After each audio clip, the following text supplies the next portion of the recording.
Assalamualaikum warahmatullahi wabarakatuh. Selamat Waalaikumsalam. pagi, salam sejahtera untuk kita semua. Puji syukur kita panjatkan kehadirat Tuhan Yang Maha Esa. Atas rahmatnya, kita dapat melanjutkan acara Sibima Series sesi ke-12 ini, di mana Sibima Series ini merupakan acara lanjutan dari tahun 2020, dan di mana sudah terlaksana 11 sesi pada tahun 2020, dan ini sesi yang pertama di tahun 2021. Izinkan saya untuk memperkenalkan diri. Nama saya Yonas Pileta Simanuel. Saya sebagai geologis dari Bima Sabartum Group, di mana pada pagi hari ini yang akan memandu jalannya acara webinar pada hari ini. Pertama-tama saya mengucapkan terima kasih kepada Pak Dedi Utasoid yang telah bersedia untuk meluangkan waktunya untuk menjadi pembicara pada webinar hari ini. Kemudian saya juga mengucapkan terima kasih kepada para peserta yang sudah join di acara webinar hari ini, baik itu kalangan profesional, akademisi, maupun kalangan pemerintahan. Kemudian saya juga mengucapkan terima kasih kepada tim Bima Sabartum yang sudah melaksanakan acara pada hari ini. Di mana webinar kita hari ini berjudul Mine Engineering Application in Nickel Laterite Mine, di mana pembicaranya Pak Dedi Utasoid sebagai main plan dari salah satu perusahaan Harita Group, di mana nantinya untuk lebih jelasnya bisa dijelaskan oleh Pak Dedi. Oke, untuk peraturan pada webinar hari ini, para peserta diharapkan untuk mute suaranya untuk menjalan kelancaran aktivitas pada webinar hari ini. Di mana nantinya untuk rundown acara sendiri, pertama akan dijelaskan materi oleh Pak Dedi, yang selanjutnya nanti kita akan mengadakan sesi diskusi, dan terakhir foto bersama. Oke, untuk acara selanjutnya saya serahkan kepada Pak Dedi untuk bisa menyampaikan materinya, Pak. Baik, Pak Yonas. Terima kasih, Pak Yonas. Siap, Pak. Selamat pagi, Bapak-Bapak, Ibu-Ibu. Silakan. Ya, saya kemarin itu dihubungi oleh Pak Erik untuk berikan sharing. Jadi kita mau sharing hari ini mengenai nickel laterite. Nah, mungkin sedikit informasi dari saya. Nama saya Dedi Utasoid. Saya dari Harita Group ya, sebagai long term plan. Dan saya juga lulusan Universitas Sriwijaya, Teknik Pertambangan. Dan sudah beberapa tahun di nikel bekerja. Nah, materi kita hari ini mengenai mine engineering application di nickel laterite. Jadi terkhusus teman-teman juga, ada teman saya sepertinya ada juga di sini yang dari TBP, itu ada Pak Reza dan ada mungkin beberapa. Nanti juga kita akan saling diskusi. Jadi kita mohon untuk ketenangannya Pak, kita dengar dulu presentasinya. Nah, setelah presentasi nanti kita akan tanya jawab. Oke, mungkin itu saja Pak perkenalan dari saya, Bapak-Bapak dan Ibu-Ibu. Kita bisa mulai dari sekarang. Selamat pagi Bapak-Bapak. Selamat pagi, Pak. Oke, kita mulai dari halaman ketiga, langsung aja halaman ketiga.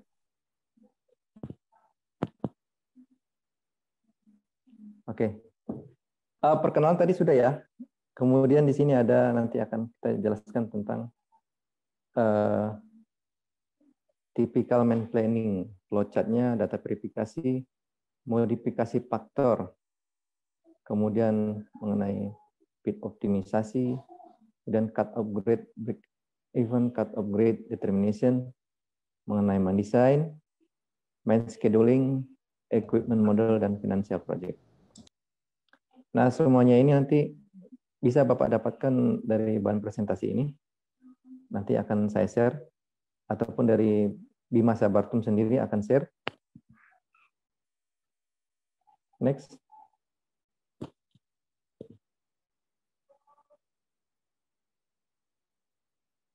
Oke.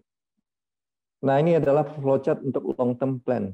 Jadi yang selama ini kita lakukan terutama saya di Harita Group, ya, tepatnya PT TBP, Trimegah Bangun Persada. Jadi ada beberapa langkah-langkah yang akan kita lakukan sebelum memberikan reporting. Ya. Yang pertama itu adalah verifikasi data. Jadi setiap verifikasi data itu harus dicek dulu, dievaluasi dulu. Umumnya data itu datang dari geologi. Kemudian dibantu dengan data topografi. Nah, dari data geologi itu terbentuklah drill hole atau bor penambangan, dan dari sana akan dibentuk block model. Kemudian setelah kita verifikasi bahwa data itu sudah valid, nah baru ke langkah selanjutnya yaitu modifikasi faktor.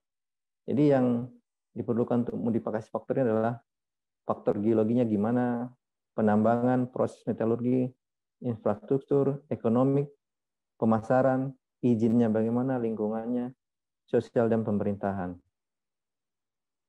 Kemudian langkah yang ketiga, nah mining dan infrastruktur desain itu akan mendukung kita untuk melakukan suatu penambangan. Terutama pada saat kita optimisasi untuk membentuk pit itu, kita juga akan mencari di situ cut off grade berapa yang akan kita gunakan, kemudian parameter geotekniknya bagaimana, agar untuk safety-nya, kemudian mining recovery, mining dilusi, density material, pit design, mine infrastruktur, baik itu jalan, stockpile, waste, dam. Nah, kemudian nanti akan dihitung reserve cadangannya. Kemudian langkah keempat nanti kita akan mulai, setelah kita tahu cadangannya berapa, kemudian pitnya sudah ketemu, nanti kita akan schedulingkan dengan target yang kita miliki ya. Misalkan target produksi kita 4 juta per tahun, contoh. Nah, kita akan memilih juga alat-alat apa yang sesuai dengan keadaan di lapangan. Tergantung lapangan kita ya. Kemudian berapa tenaga kerja atau manpower yang kita butuhkan, kemudian pemetaan. Nah, yang kelima itu nanti kita akan cari tahu berapa sih pendapatannya dari operating cost-nya, baik depresiasi dan lain-lainnya itu, berapa sih keuntungannya. Nah, ini nggak beda jauh dengan setiap penambangan, semua sama. Mungkin yang bedanya hanya kalau di batu bara itu kan dia pakai peledakan ya. Kalau di nikel tuh jarang ada peledakan. Kemudian di nikel dia ada pabrik, jadi processing, metalurginya itu akan masuk untuk penambahan cost. Beda dengan yang untuk batu bara tidak ada pengolahan. Nah, setelah semua selesai, nanti kalau sudah ekonomis, maka langkah ke-6 yaitu reporting. Jadi akan dilaporkan baik itu laporan JORC, MR ataupun LOM. Next.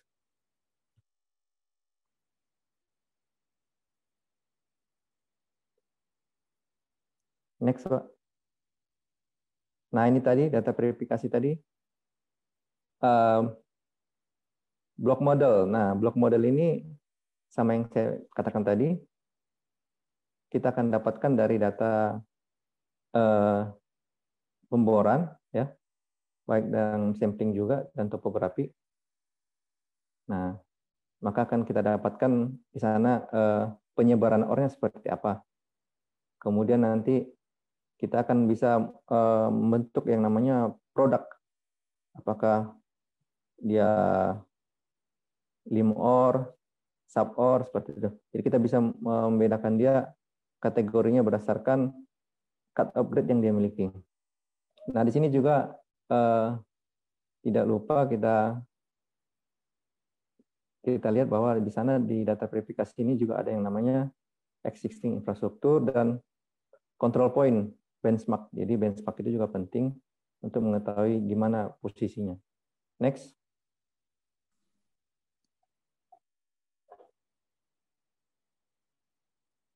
Nah, kalau di perusahaan kita itu untuk block modeling itu kita pakai yang namanya data mine.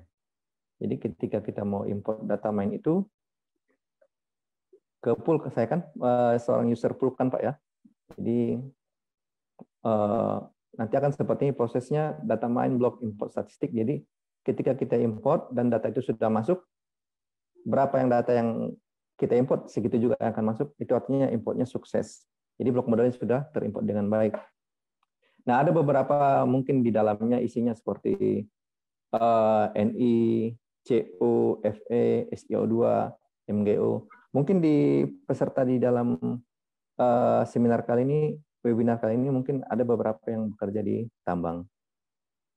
Nah, ada beberapa domain atau variabel yang terisi di dalamnya. Jadi blok model itu terisi dari beberapa variabel yang kita butuhkan. Seperti nikel tadi ya, nikel, kemudian litologinya, kemudian nanti kita akan membentuk dari blok model itu sendiri, yaitu produk. Nah, dari situlah kita akan tahu ketika kita butuh produk sekian, maka dia dinamakan apa gitu. Next.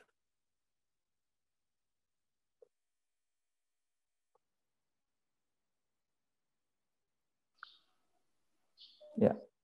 Nah, ini gambaran ya, gambaran ada di sana Westdam, ada benchmark ya, IUP-nya, kemudian di situ ada area reklamasi, ada stockyard, ada blok penambangan. Jadi seperti inilah gambaran untuk penambangan. Jadi ada alur-alur untuk penambangan itu sendiri.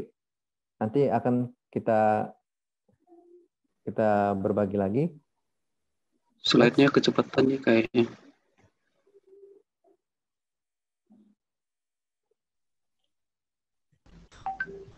Oke, next Pak. Bentar.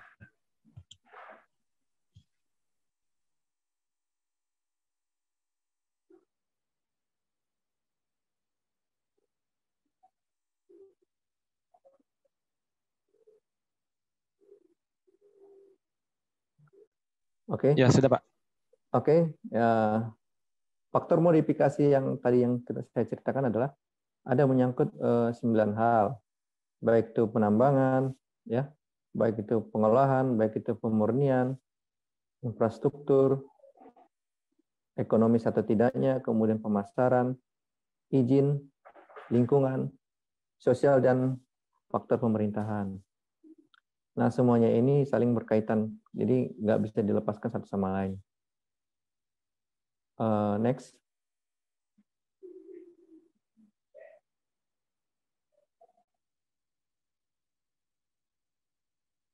Yep, next. Agak lambat ya. Kalau di HP saya dia lambat ya. Oke. Nah, di sini ada kode JWRC ya. Dapat kita lihat ya. Di mana kalau misalkan klasifikasi cadangan itu ada 2. Untuk yang sumber daya itu ada 3. Inferred, indicated, measured. Nah, untuk yang cadangan itu ada probable dan proven. Jadi semua pengklasifikasian ini berdasarkan tingkat geologi ya dan confidence. Jadi kalau di nikel itu kategori untuk inferred, indicated, dan measured itu dilihat dari spacing bore. Nah, kemudian dilihat juga dari izin dan yang lainnya. Jadi kalau misalkan dia measures, belum tentu dia masuk ke proven, bisa jadi ke probable.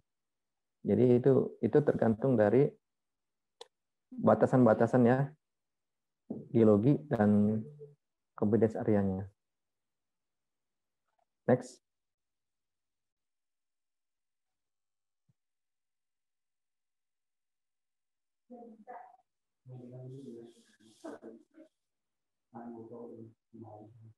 Nah, untuk yang faktor berikutnya adalah di sini ada kita lihat pit design ya. Kalau kita lihat di sini di atas ini ada desain ya. Ini saya buat di software ya. Jadi software ini akan mengeluarkan rekomendasi seperti yang di bawah juga untuk rekomendasi untuk geoteknya. Ini pakai slide. Itu akan direkomendasikan untuk yang safety faktornya. Untuk pit itu di sini bensin 5 meter, bomnya 3. Nah, ini tergantung dari material tanah ataupun endapan yang ada di sana. Jadi kondisi di sana seperti apa, nanti dia akan dideterminasi oleh software itu sendiri. Kemudian untuk daerah hasil geotek ini kita akan membentuk yang namanya pit design. Seperti yang gambar di atas yang ada section A dan B itu, ya. Jadi pit design itu bukan dibuat sembarangan, Pak. Jadi pit design itu dibuat berdasarkan keadaan di sana, ya, kondisi geoteknya seperti apa. Nah, kemudian untuk penambangan di sana itu umumnya adalah open cast, ya, open cast mining. Jadi dia mengambil sisi bukit. Nah, untuk desain untuk yang kali ini adalah kita dapat melihat di sana yang sebelah kanan atas. Nah, di sana ada yang coklat itu OB, kemudian ada lim ore, kemudian ada saprolite. Jadi sebenarnya urutan dari layer nikel itu adalah limonite, saprolite, bedrock. Jadi umumnya limonite itu di atas, kemudian saprolite di bawahnya, kemudian bedrock di bawah. Nah, di sini juga ada untuk misalkan kita mau menghitung volume. Untuk volume sendiri itu density-nya limonite dan saprolite itu beda, Pak. Itu juga tergantung area masing-masing. Jadi sebenarnya penelitian untuk area masing-masing itu juga beda-beda, tergantung dari kondisi keadaan tanah di sana. Kalau untuk di tempat kita ini, untuk limonite itu udah 162, untuk yang saprolite 158. Nah, untuk yang recovery faktornya itu, kalau limonite kita kasih 95%, saprolite 85%. Dan dilusi. Jadi kita juga pakai angka dilusi ya untuk nikelnya sendiri. Jadi kita kasih angka yang cocok ya bagaimana untuk sebenarnya untuk nanti kita tambangnya. Kemudian kandungan airnya di sana. Di situ ada 39,55 untuk yang limonit. Ya biasanya lebih tinggi. Dan biasanya juga kandungan besi limonit itu lebih tinggi dibanding saprolite. Nah, untuk cut off grade itu adalah cut off grade-nya itu adalah batas bawah yang menguntungkan ya. Jadi kita mengambil cut off grade berapa sebenarnya. Dan itu pun sebenarnya tergantung dari kebutuhan pabrik ataupun buyer. Ya. Kemudian untuk dimensi ini tadi sama seperti dimensi lereng tunggal tadi kita dapatkan dari rekomendasi geotek yang kita dapatkan. Ya. Kebetulan di sini adalah tingginya ada benchnya ada 5 meter, safety berm-nya 3, dan slope-nya 45. Dan ada juga area yang biasanya yang agak lebih bagus, lebih kuat, itu slope-nya bisa sampai 56. Next.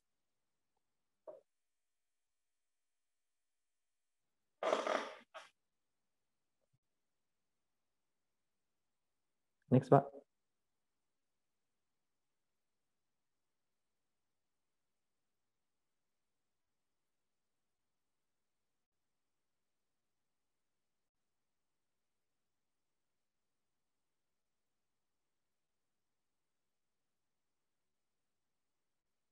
Untuk pertanyaan nanti Pak ya, nanti saya jawab Pak ya. Kita lihat ini dulu Pak ya. Presentasi dulu. Mohon maaf Pak karena ada gangguan sinyal Pak. Kita udah adminnya untuk share screen Pak. Oh iya, agak lambat ya? Betul Pak, karena kebetulan di sini sedang hujan juga Pak. Hujan deras. Nggak apa-apa. Kita change share screen dulu Pak ya. Mohon maaf. Oke.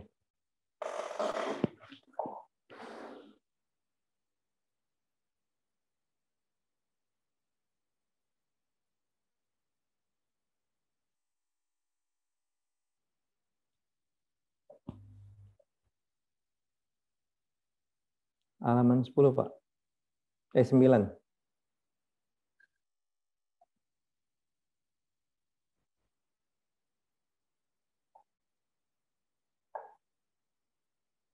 Oke. Nah, di sini kita lanjut ya untuk yang modifikasi faktor ya. Nah, di geologi itu kalau misalkan spasi drillnya di atas dari 100 atau sama dengan 400, itu biasa masuk ke kategori sumber daya invert.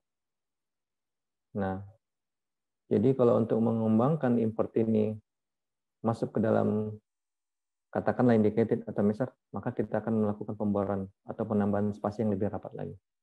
Kemudian yang kedua adalah untuk biasanya untuk pemodelan mereka pakai Griging variance.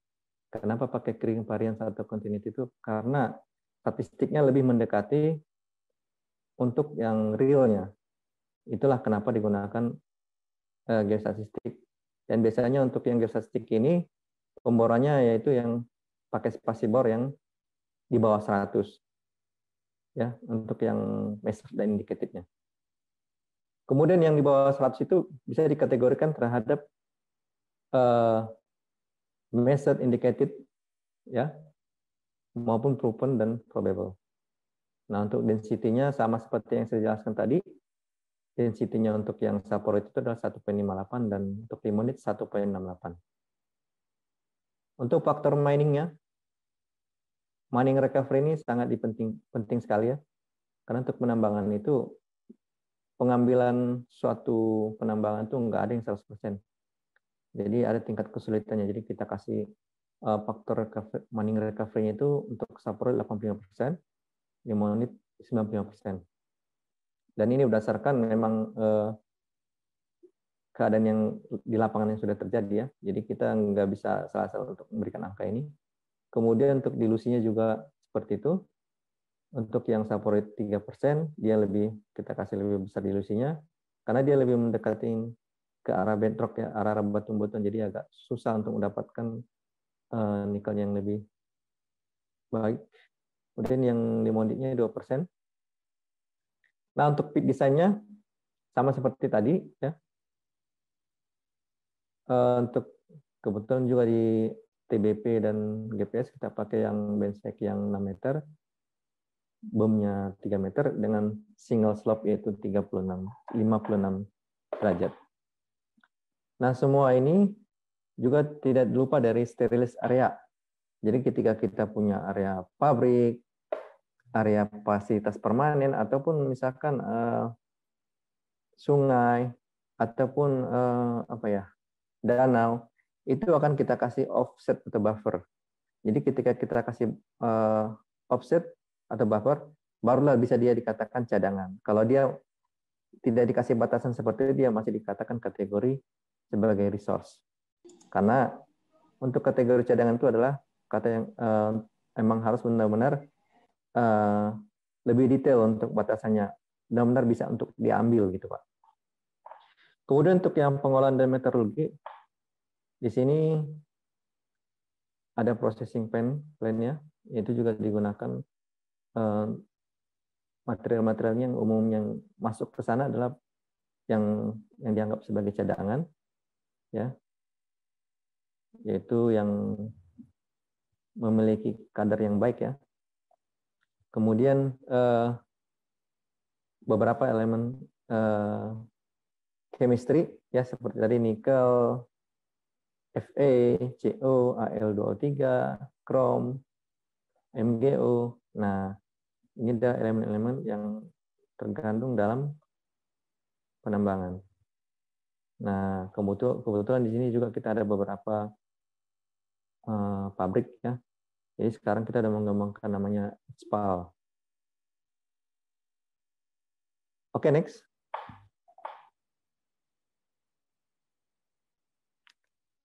Infrastruktur ya, sama seperti umumnya ya. Setiap penambangan itu pasti akan memerlukan namanya infrastruktur, seperti jalan ya.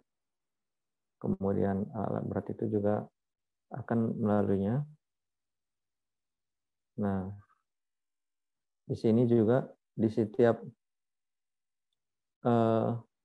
infrastruktur itu akan mendukung yang namanya operasi penambangan. Ya, juga kita dapat lihat di setiap penambangan itu pastinya akan sangat berhubungan sekali dengan hal-hal yang seperti quarry itu juga berhubungan dengan untuk jalan. Jadi semuanya akan saling berhubungan. Oke, ekonomik. Untuk ekonomiknya, di sini ekonomik yang cut off grade yang ekonomis adalah 1.5 untuk yang saprolit. Jadi kita itu pakai yang 1.5 untuk cut-off grade-nya. Kemudian untuk yang limonite-nya kita pakai 0.9. Nah, untuk nilai ekonomis ini sudah kita aplikasikan untuk perhitungan cadangan maupun sumber daya. Kenapa kita kasih 1.5? Itu untuk mendapatkan target. Jadi target sebenarnya target grade kita adalah 1.7. Jadi ketika kita melakukan sensitivity OR dalam block modeling, angka cut-off grade 1.5 itu sudah mendapatkan 1.7 nikel. Begitu juga untuk yang limonite. Sensitivity-nya kita ambilkan yang 0.9 cut-off grade-nya, maka dia akan dapatkan 1% untuk yang limonite. Kemudian untuk pemasaran, ya, pemasaran ini tergantung dari apa ya, dari partner. Jadi kalau partnernya lancar ya pasti lancar Pak. Kebutuhannya seperti apa? Dan juga kadang juga sesama kebutuhan grup, misalkan di grup itu punya Harita itu banyak tambang nikelnya Pak. Jadi kalau misalkan di sana kurang untuk nikelnya, kita bisa blending dari sini. Jadi saling berhubungan. Nah, kalau di perusahaan kita sendiri itu sudah ada beberapa smelter yaitu MSP dan Expal. Nah, disinilah akan dibagi untuk akan kemana pemasarannya, dan itu biasanya untuk urusan untuk yang manajemen, dan alur marketing ini biasanya sudah ada kontraknya dan benar-benar sudah ya sudah dijalin hubungan dengan partnership. Kemudian untuk yang izin Pak, izinnya legal. Nah, sama juga untuk izin BPKH, IUP, dan yang lainnya. Kalau kita mau menambang, itu harus dibatasin dengan IPPKH. Ya. Izin pinjam pakai kawasan hutan. Jadi kalau kita nggak mengurus itu, maupun AMDAL, nah kita nggak akan bisa menambang. Jadi kita harus urus izin dulu, ya, supaya siap untuk ditambang. Nah, biasanya ini orang legal kita juga ada yang untuk mengurus ini. Kemudian untuk lingkungan. Nah, ini paling penting, Pak. Untuk lingkungan.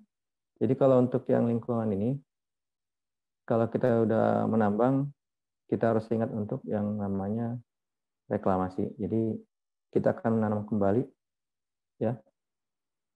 Apa yang sudah kita buka, kita akan tanam kembali.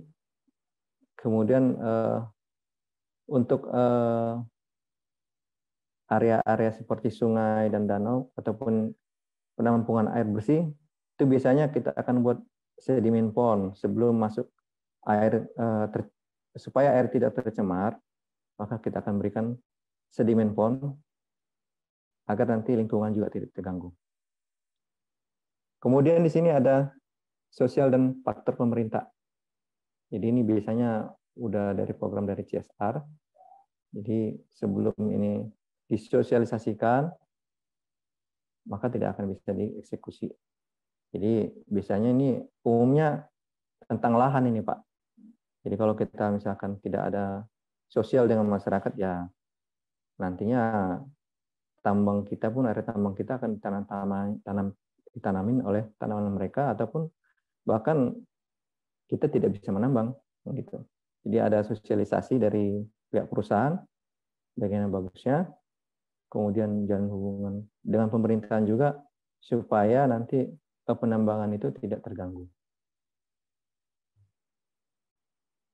Next.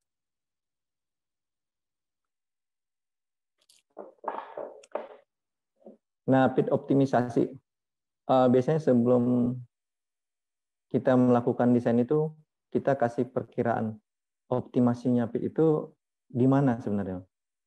Baik itu forecast metalnya, baik itu mining cost-nya, gitu. Jadi kita juga mengestimasi parameternya secara akurat, baik itu recovery, density, dan pit geometry. Biasanya juga ada di tiap software, ya. seperti saya pakai di Vulkan, nanti dia akan minta beberapa parameter ini untuk diisi. Kemudian apakah perlu batasan dari boundary, kemudian nah ini penting juga nih untuk revenue adjustment factor. Jadi sebenarnya pendapatan dia itu di mana sih faktor maksimalnya? Apakah dia di 1,5 atau berapa gitu? Kita biasanya kasih rank untuk revenue adjustment factor ini. Nah, kemudian yang ketujuh, biasanya kalau kita melakukan suatu pekerjaan di dalam software, kalau kita masukkan data yang salah, hasilnya juga akan salah. Tapi ketika kita sudah valid data kita bagus, maka hasilnya keluarnya pun bagus. Itu yang dikatakan garbage in dan garbage out. Next. Ya. Nah, ini adalah contoh salah satu PIT yang pernah saya kerjakan. Nah, di sini adalah faktor yang paling maksimal. Itu adalah RF1. Ya, biasanya dia akan mengeluarkan angka ya untuk yang revenue yang maksimal. Dan ini kita bisa patokan untuk buat PIT design. Next. Nah, ini contohnya. Itu ada yang pink, yang PIT 11. Yang coklat itu PIT 6 RF1. Kemudian yang PIT 1 itu RF yang 1.25. Jadi, kalau kita perlakukan terhadap orang yang kita tambang, hasil yang maksimal itu yang akan dipakai yang mana gitu. Jadi sebenarnya ini harus dioperlay terhadap ore lagi, jadi ketahuan. Oh, penyebaran maksimal ore-nya itu di PIT berapa? Jadi yang paling optimum gitu, Pak. Next.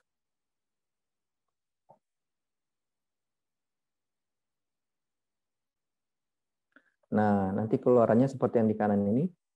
Jadi ketika kita running, katakanlah ada 11 faktor ya. RF-nya ada 11. Jadi kita akan lihat PIT faktor berapa sih yang akan lebih optimum yang bisa kita gunakan untuk penambangan. Oke, next.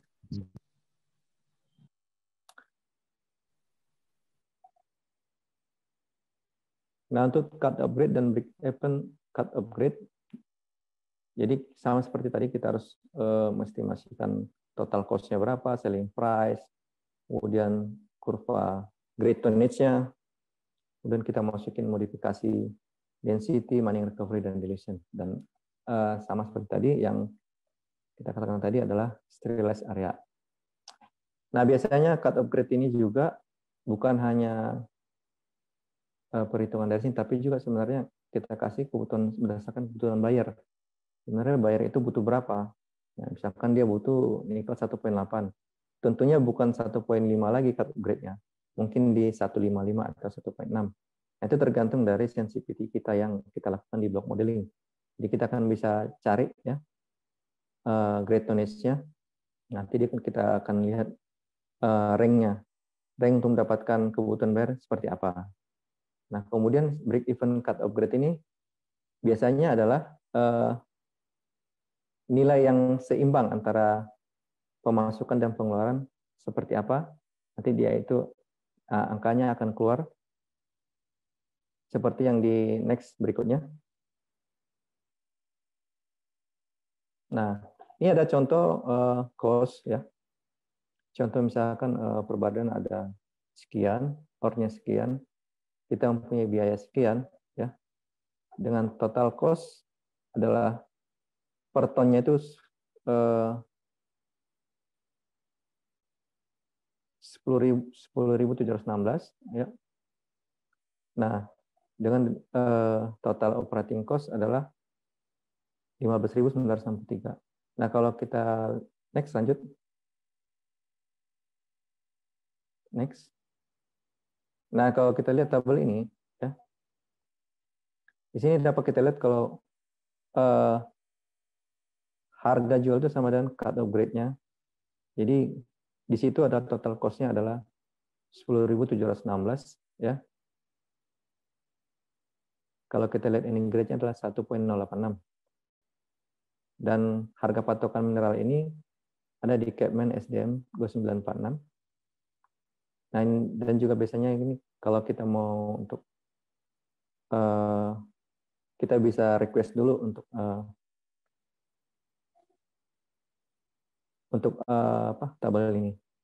Kemudian kalau kita lihat di situ total operating cost-nya, kita lihat di situ adalah 15.963. Artinya nickel grade yang akan ditambang itu adalah batasannya adalah 1,336%, di mana rata-rata harga elemen price-nya adalah 12.855. Jadi ore yang akan dijual itu rata-rata adalah 15,96 USD per ton. Umumnya ini sama dengan mining cost. Nah, ini yang grafik yang sebelah kanan ini adalah yang warna hijau. Ini adalah sensitivity limonite dan sulfurate. Jadi semakin tinggi kadar nikel, maka cut-off grade yang semakin tinggi kita ambil, maka dia akan semakin sedikit jumlah cadangannya. Nah, kita bisa lihat di sini. Semakin dia cut-off grade-nya semakin tinggi, maka cadangannya akan semakin menurun. Oke, next.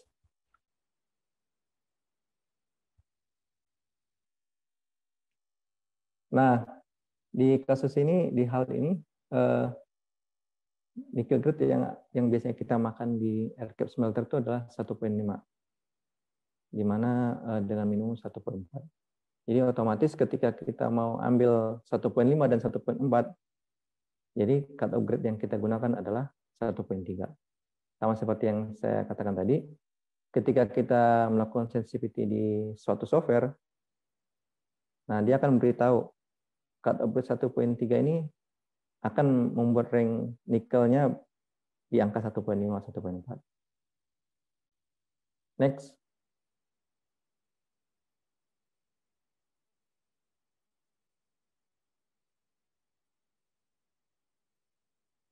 Nah, untuk penambangan dan infrastruktur desain, nah, biasanya 5 ini ya. Jadi kita buat pit design dulu, yang pertama.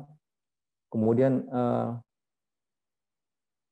material OB atau waste atau yang tidak bernilai biasanya akan kita tampung di disposal design.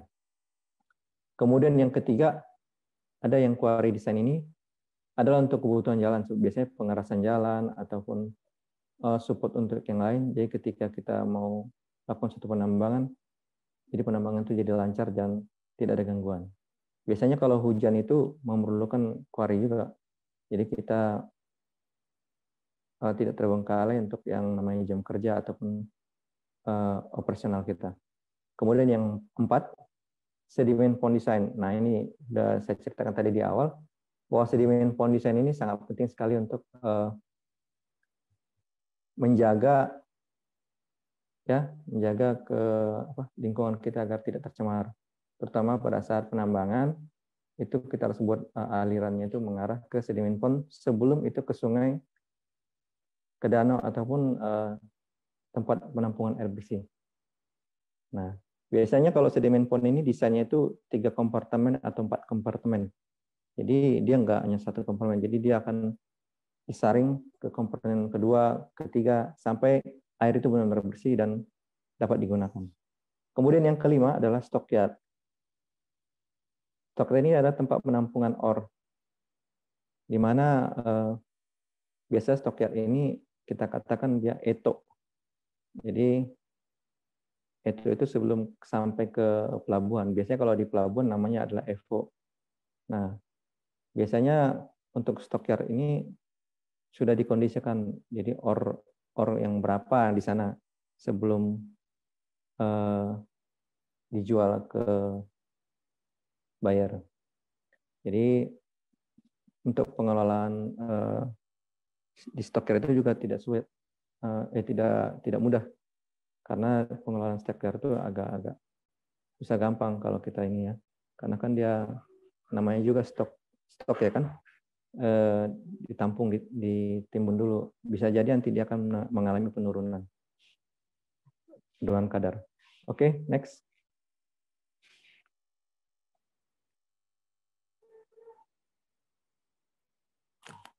Nah, ini contoh desain pit ya.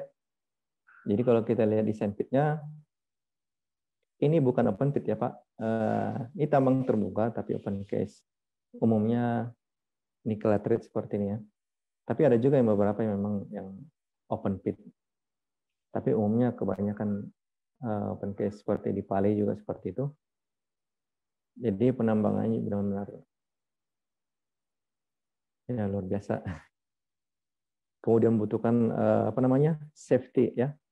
Yang paling penting di sini adalah safety ketika. Makanya ketika kita mendesain suatu area, kita bukan hanya melihat di mana posisi orang, tapi kita harus lihat geoteknya seperti apa. Jangan sampai nanti kita menambang, tiba-tiba runtuh, ada yang meninggal seperti itu. Nah, kalau kita lihat di sebelah kanan itu ada pembentukan dari desain itu sendiri. Jadi tingginya 5 meter, bomnya 2,5. Kadang kita kasih juga bom yang namanya 3, jadi biar lebih aman. Nah, kemudian untuk geometri sendiri ada kita lihat di bawah ya. Untuk desain itu slope-nya 56, bench-nya tingginya 5, bomnya 2,5. Kemudian ada untuk jalan juga seperti itu. Biasanya kalau jalan itu hampir mirip-mirip dengan cut and fill, cut untuk desain. 5 meter bench-nya dan bomnya 3. Dengan maksimum kemiringan jalan itu adalah 10 meter, 10 derajat, 10%. Nah, kalau untuk yang disposal geometri ya, sebelah kanan. Nah, ini contoh disposal. Jadi disposal itu sebenarnya ada banyak macamnya, ada yang pinjer, ada yang injus. Kalau yang pinjer seperti yang di atas, jadi dia berjenjang. Kalau yang injus biasanya dia langsung tumpah. Oke. Next.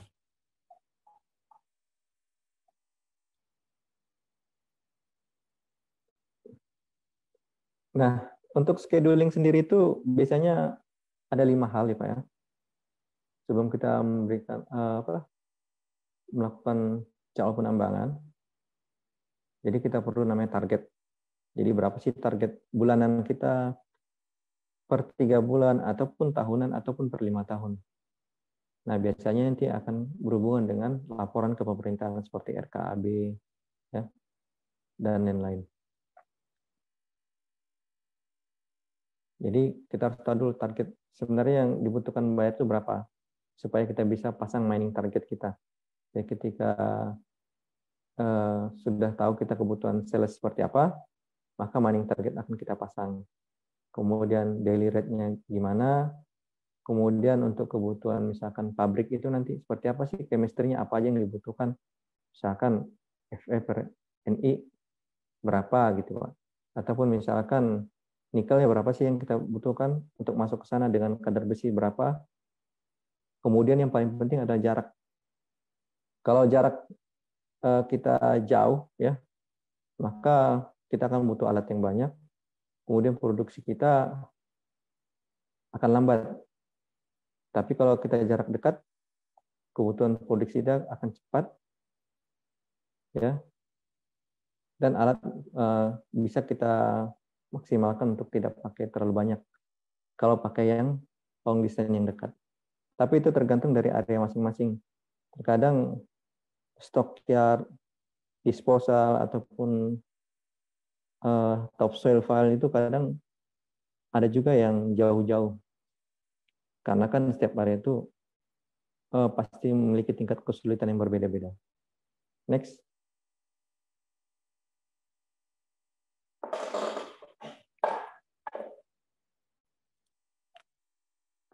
Nah, ini untuk yang tabel schedulingnya. Jadi di sini contoh di tahun 2022 topsoil adalah sekian ya, 128 katakan seperti itu. OBWS-nya sekitar 2 jutaan. Lim ore sekitar 102. Kemudian subore-nya sekitar 1,6. Nah, dapat kita lihat di sini bahwa kadar-kadarnya sudah masuk dan sesuai. dan kita bisa lihat juga jaraknya ya. Jaraknya pit ke topsoil itu ada yang 0,73, bahkan ada yang 1,2. Nah, begitu juga untuk OB. Ada yang dekat, ada yang agak jauh. Kemudian untuk yang di bawah, tabel bawah, jarak dari pit ke eto ada yang 1,5 kilo, ada yang 2 kilo, ada yang 3 kilo. Nah, bervariasi. Itu tergantung dari letak pitnya, karena kan tiap tahun itu pitnya belum tentu sama. Bisa jadi areanya lebih jauh atau bisa lebih dekat. Kemudian jarak ke Evo itu juga lumayan, 37 kilo bahkan sampai 40 kilo. Kemudian untuk quarry juga biasanya kita cari yang terdekat. Jadi di mana area quarry yang kira-kira lebih dekat dan lebih cepat dan gampang didapat, maka di situ akan kita letakkan boundary-nya. Next.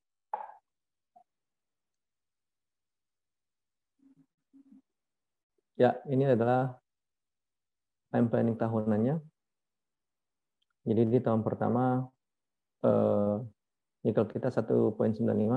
Biasanya kita ambil yang bagus dulu sampai tahun keberapa. Nanti kita kasih rata-rata misalkan 1,93, dan biasanya yang agak terakhir itu agak turun sedikit, kita kasih 1,92. Nah, ini tergantung dari sebenarnya jumlah cadangan kita. Kalau jumlah cadangan kita bagus, ya bisa aja kita ratakan sama. Tapi biasanya lihat cadangan dulu, kebutuhan pabrik juga seperti apa, gitu Pak. Next.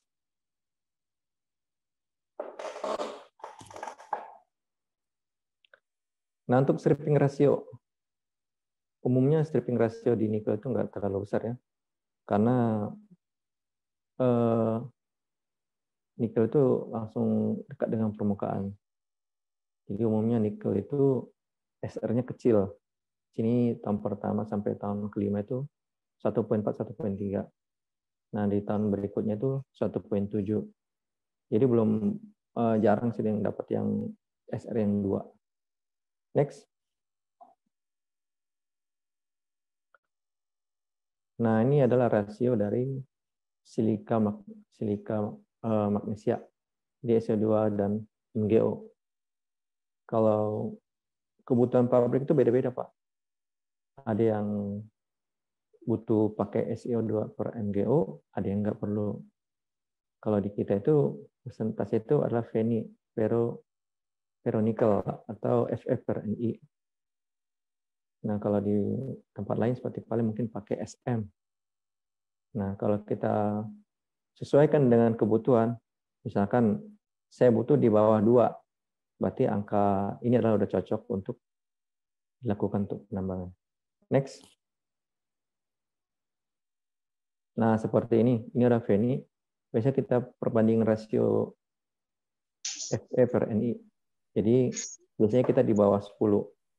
Nah, kalau rank ini udah bisa masuk ini untuk ke pabrik. Jadi ini sudah bisa masuk dan bisa untuk dilakukan penambangan. Next.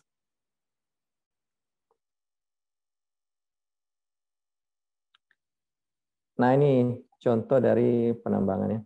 Jadi sama aja sih Pak sebenarnya untuk penambangan dimanapun urutan penambangan itu seperti ini ya. Jadi dimulai dari tahun pertama sampai tahun berikutnya ya.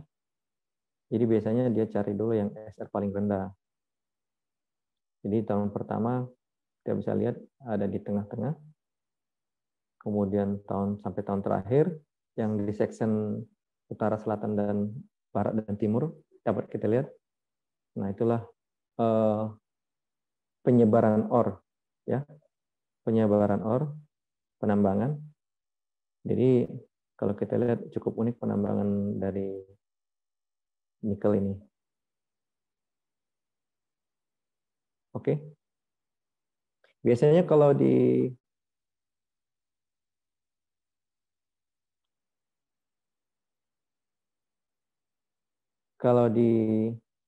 kita itu ketebalan rata-rata limon itu tuh kira-kira 1,72. Dan biasanya yang paling tebal itu adalah saprolit, bisa sampai 6 meter atau lebih. Next.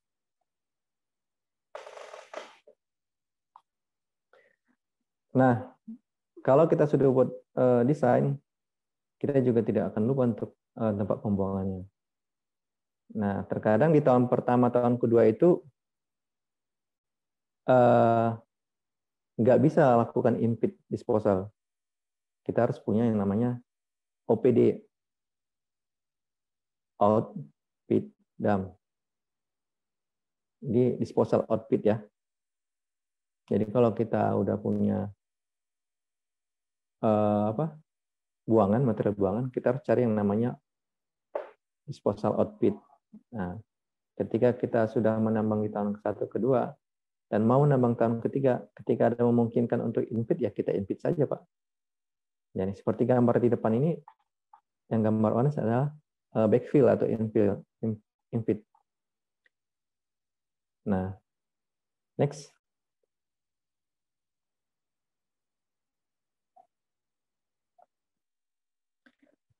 Nah, topsoil itu kita juga akan tempatkan di suatu tempat, karena nanti topsoil itu akan kita gunakan pada saat penanaman kembali. Kita akan taburi di atasnya untuk menambah kesuburan ya. Jadi kita nggak buang sembarangan gitu Pak. Oke.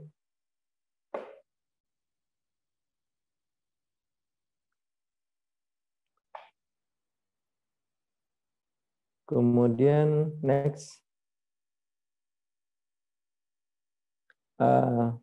Ya ini tadi sedimen pond. Jadi kita sudah harus merencanakan juga kemana buangan airnya. Ya. Jadi kita akan saring dulu, kita buat planning. Jadi kita akan bagi setiap tahunnya itu dengan posisinya biasanya lebih dekat agar terjamin kualitas air yang kita punya ya. Next.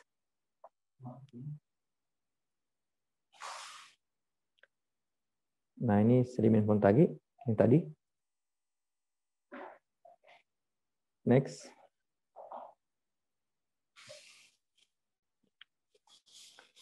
Nah kemudian untuk tadi ya beberapa mungkin seperti kesimpulan untuk topsoilnya, misalkan topsoil di sini minimum adalah 118.000 BCM, maksimumnya adalah 242, dan rata-rata biasanya topsoil itu adalah 183. Itu di area kita. Nah, pengangkutannya ya tentu dari pit ke topsoil file, sama dengan OB waste dari pit ke disposal OB. Saya rasa teman-teman juga, bapak-bapak sekalian, ibu-ibu sekalian, sama prinsipnya untuk penambangan ya. Jadi ketika kita punya OB, waste ataupun yang lain, pasti kita akan buatkan suatu tempat untuk penampungannya. Nah, kemudian total ore, di sini rata-ratanya ada 2,2. Biasanya ke ETO dulu. ETO dulu baru ke EVO. Jadi setelah fix di ETO baru kita akan kasih ke EVO. Kemudian nanti dari EVO itu akan dijual. Kemudian quarry, kebutuhan quarry juga tergantung area masing-masing. Kalau sini rata-rata adalah 198.000 cm. Nah itu dari quarry akan menuju ke pit atau area konstruksi. Biasanya pit pasti perlu untuk pengerasan jalan maupun untuk area konstruksi seperti bangunan. Ya. Next.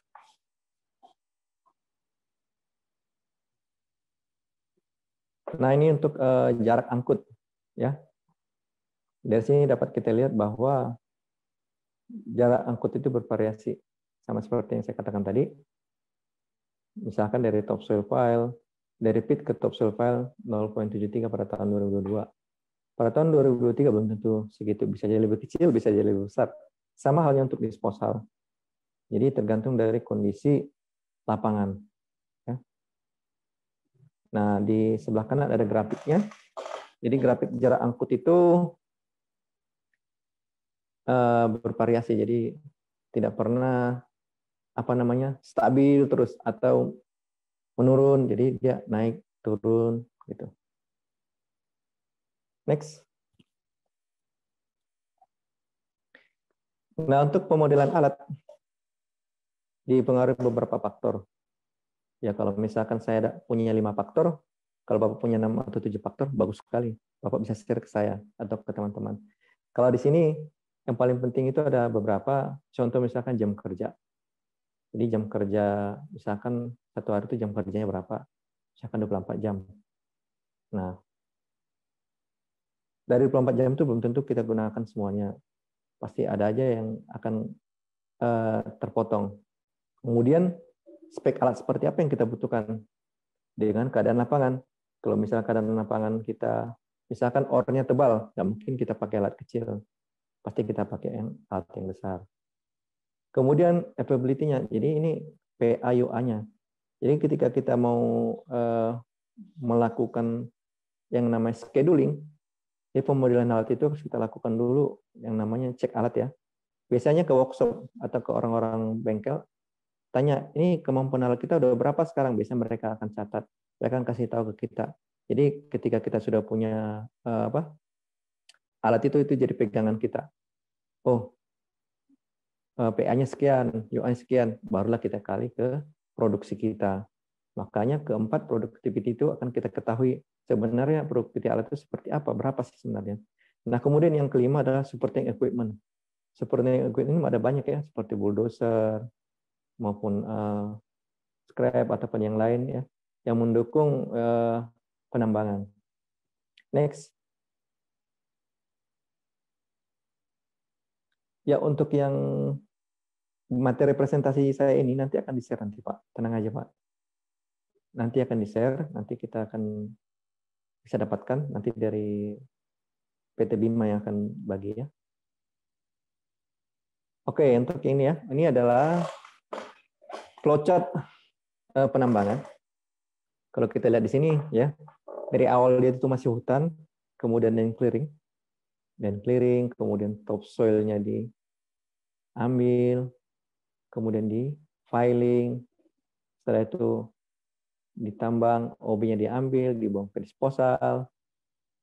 Nah, kemudian setelah OB-nya diambil, tentunya kita akan mengambil yang namanya ore. Limonit dulu, baru saprolit. Itu nggak pernah saprolit dulu, baru limonit. Karena memang urutan layarnya seperti itu. Kecuali memang keadaan geologi daerah tersebut sudah mengalami erosi ataupun tergerus, jadi bisa aja ada perubahan. Nah, dari situ akan diangkut melalui dump truck ataupun HD ke yang namanya stockyard. Di sana akan kita stok. Jadi stockyard ini juga nggak hanya untuk saprolit, jadi dibedakan ada dua, ada untuk limonite pile, ada yang stockyard untuk saprolit. Jadi sesuai kebutuhannya. Jadi sesuai kebutuhan, karena di tempat kita itu ada dua pabrik. Satu dia butuh untuk yang benar-benar butuh limonit, satu butuh benar-benar untuk yang saprolit. Nah, tergantung dari kebutuhan.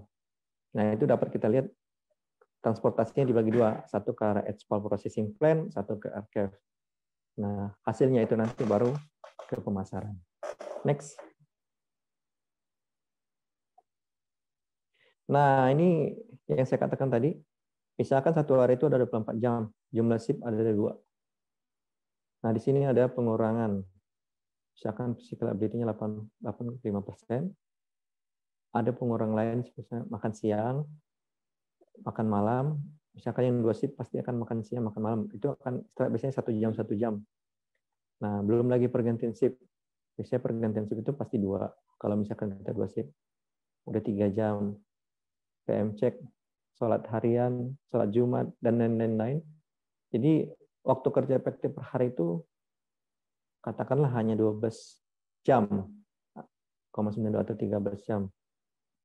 Nah, ini tergantung dari kondisi perusahaan masing-masing, ya beda-beda ya. Belum lagi dipengaruhi yang namanya hujan ya. Nah, biasanya ada yang sampai hujan 1 harian, bahkan tidak bisa produksi. Nah, itu tergantung dari situ. Nah, ini biasanya estimasi kita. Jadi kalau kita melakukan suatu scheduling, kita harus estimasi dulu berapa sih efektif per hari itu berapa, per shift itu berapa. Jadi kita bisa menghitung target produksi kita sebenarnya segini, ya begitu. Kemudian jumlah hari kerja dalam setahun itu misalkan katakan 350 hari, total jamnya tetap 24. Nah, ada breakdown-nya. Yang tadi breakdown tuh yang tadi ya physical ability-nya. Jadi kemampuan besi itu mengalami misalkan kondisi yang kurang baik, hanya sekian persen. Jadi alat-alat itu belum tentu 100% kecuali yang baru. Kemudian kita perlu tahu juga yang standby ada berapa dalam sehari. Misalkan berapa alat yang standby, kita harus tanya-tanya juga ya. Kemudian waktu standby, delay dalam sehari itu ada enggak gitu. Waktu yang tersedia. Kemudian ini adalah PAYUA-nya. Sama seperti saya katakan tadi, untuk mendapatkan nilai PAYUA ini bukan asal-asalan, kita harus tanya ke workshop kita. Jadi kita baru bisa gunakan. Kemudian untuk jumlah hari kerja per tahun itu, kalau kita hitung-hitung seperti ini, 4.523. Ya. Itu dapat kita kalikan dari misalkan efektif satu hari itu tadi kan 12,9 dikali berapa ya, persen efektif kita ya. Maka dapat sekitar 4.523. Kemudian next.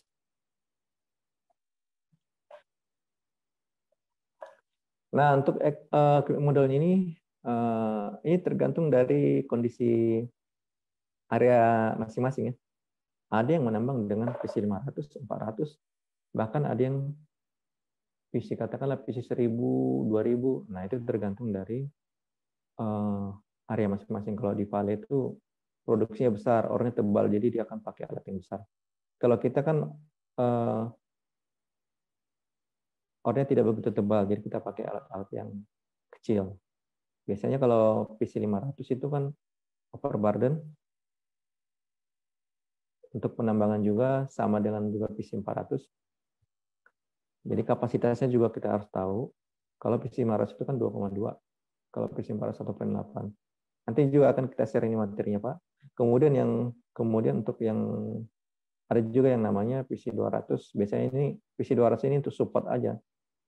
Untuk pembangunan jalan, pemuatan di stockyard, jarang ya dipakai penambangan. Biasanya kalau yang udah tipis ornya baru dipakai. Kemudian ADT-nya di sini ada kelas 40 ton. Ya. Jadi ini untuk mengangkut material, khususnya OB. Ada yang 30 ton, ini biasanya untuk material yang ore. Kemudian hino, dan yang lain-lainnya. Jadi kita harus mempersiapkan yang namanya alat-alat apa yang kita gunakan, dan tujuan alat itu apa saja ya. Kemudian supportnya apa aja, dan tasnya untuk misalkan tasnya atau kerjanya apa aja. Misalkan bulldozer untuk stripping penambangan, atau misalkan pengaturan stockpile. Nah, kemudian supporting di bawah itu ada beberapa kompaktor, grader, rock breaker. Nah, rock breaker ini kalau kita punya batuan yang keras, kita akan perlu untuk menghancurkannya, kita pakai rock breaker. Fuel truck, service truck, water truck. Nah, ini semua kita pakai untuk scheduling. Jadi pemodelan equipment ini harus lengkap, jadi nggak hanya untuk alat penambangan, tapi juga untuk supporting juga kita harus siapkan. Next. Nah, oke. Untuk yang ini stripping OB, contoh ya, stripping OB-nya kita pakai yang PC 500. Biasanya tahun pertama itu kita mauin berapa plit? Nah, katakanlah 3 plit. Dengan target produksi sekian. Jadi ketika target produksi itu naik, dapat kita lihat di tahun ke-11, 12 sampai ke-15, plitnya naik. Itu karena produksinya naik. Jadi ketika kita mau naik, pasti alat akan kita tambah. Kemudian mining ore ke stockyard, sama seperti itu. Jadi kebutuhan alat itu disesuaikan dengan produksi ya. Jadi ketika kita mau produksi lebih besar, otomatis kita akan tambah alat. Atau jarak kita buat lebih dekat. Kemudian yang bawah, yang tengah. Nah, ini untuk road maintenance seperti itu juga. Ya, alat yang digunakan apa, tergantung keadaan juga. Misalkan kita butuh membuat jalan dari pit misalkan ke disposal, dari pit ke sedimen pond, atau dari pit ke stockyard. Nah, itu kebutuhannya pasti akan disesuaikan. Kemudian yang terakhir yang stripping OB, ya, stripping OB, mining ore, holding ore. Nah, ya, ini juga sama, tergantung kebutuhan. Next.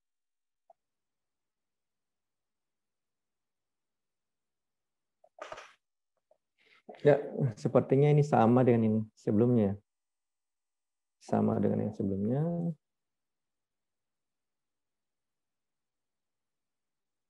Oke, next. Oke, kesimpulannya adalah dalam verifikasi data kita butuh yang namanya kolaborasi, ya.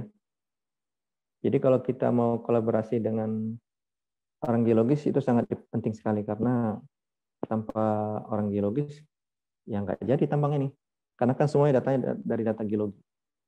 Dan faktor modifikasi yang kedua, jadi kita cross check keahlian juga, tambahan apa parameter apa aja yang dibutuhkan untuk penambangan maupun pengetahuan geologi.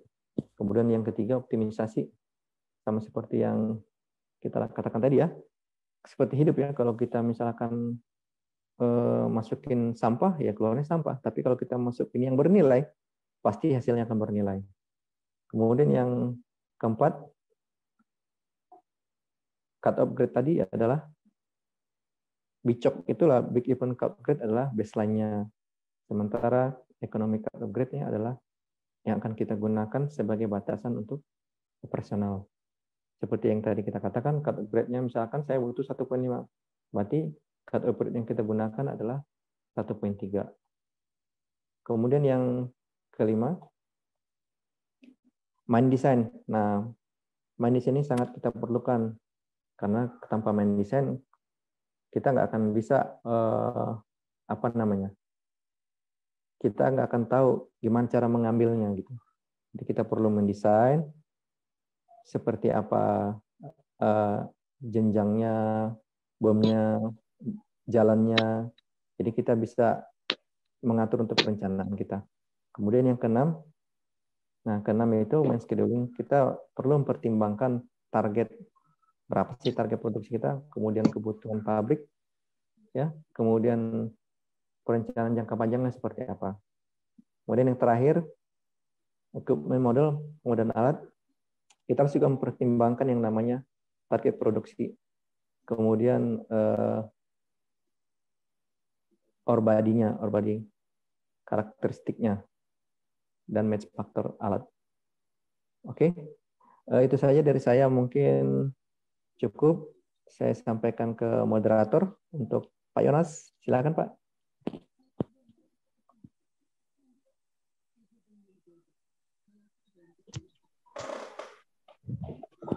Oke, terima kasih banyak Pak atas materinya. Ini cukup menarik dan cukup banyak Pak yang ingin berdiskusi dengan kita Pak. Di kolom chat sudah ada beberapa para peserta Pak yang ingin bertanya. Kalau saya mulai chatnya gimana ya? Saya nggak ada kolom chat nih. Ada kolom chat Pak di bawah.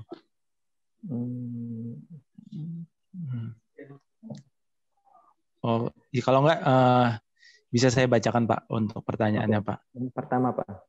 Iya, atau ini yang ingin bertanya pertama ini ada dari, coba saya lihat dulu. Ini ada dari Pak Ray. Pak Ray, kalau ingin bertanya langsung boleh Pak, bisa di-unmute suaranya Pak.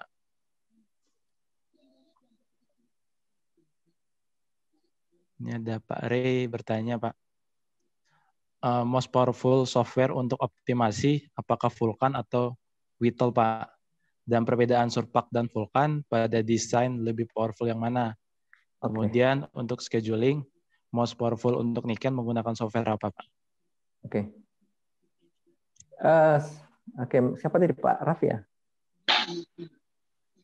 Pak Ray Pak. Oh, Pak Rey ya. Oke, Iya. Pak Rey. Kalau untuk optimisasi itu ya tergantung user sih Pak sebenarnya. Tapi selama pengalaman saya pakai yang namanya Vulkan. Ada yang mengatakan juga yang pakai Whittle bagus, memang betul bagus Whittle karena dia lengkap juga dengan cost-nya juga akan keluar gitu Pak. Tapi kalau sebenarnya hasil pip yang keluar itu sama aja sebenarnya Pak. Mungkin kelebihan dia itu di Whittle bisa mengeluarkan NPP atau yang lain-lain gitu untuk cost-nya. Kemudian kalau untuk scheduling itu kalau diperlukan kita hanya kolaborasi dengan yang namanya Excel dan Vulkan. Jadi ketika kita punya solid kita bisa atur kayak di batubara kan kita atur seperti strip blocknya. Kemudian kita atur untuk levelingnya, misalkan koordinatnya. Nah baru kita masukin ke Excel atau ada juga yang namanya Kronos. Nah umumnya ada kelemahan setiap software ini. Kalau memang dia benar-benar cocok, biasanya dia akan lengkap fitur-fiturnya. Nah kalau diperlukan ini, kalau untuk yang scheduling belum begitu powerful. Bisa aja Bapak pakai misalkan Xpack atau misalkan pakai dengan Spray, boleh Pak. Apa lagi tadi Pak pertanyaannya?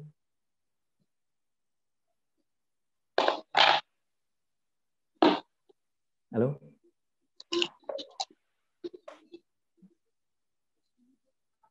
Untuk desain tambang, kalau untuk mengenai desain tambang, saya nggak meragukan untuk Vulkan. Saya bisa adu sama software manapun, karena saya memang Vulkan user. Karena kalau untuk main desain itu, Vulkan itu powerful. Ya. Salah satu contoh, saya nggak bisa membandingkan dengan software lain. Ya.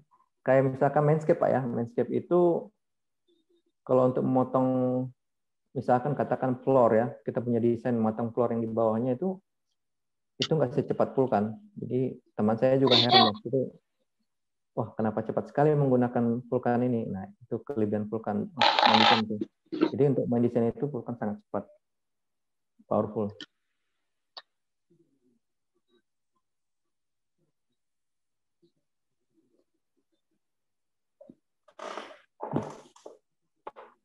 Next.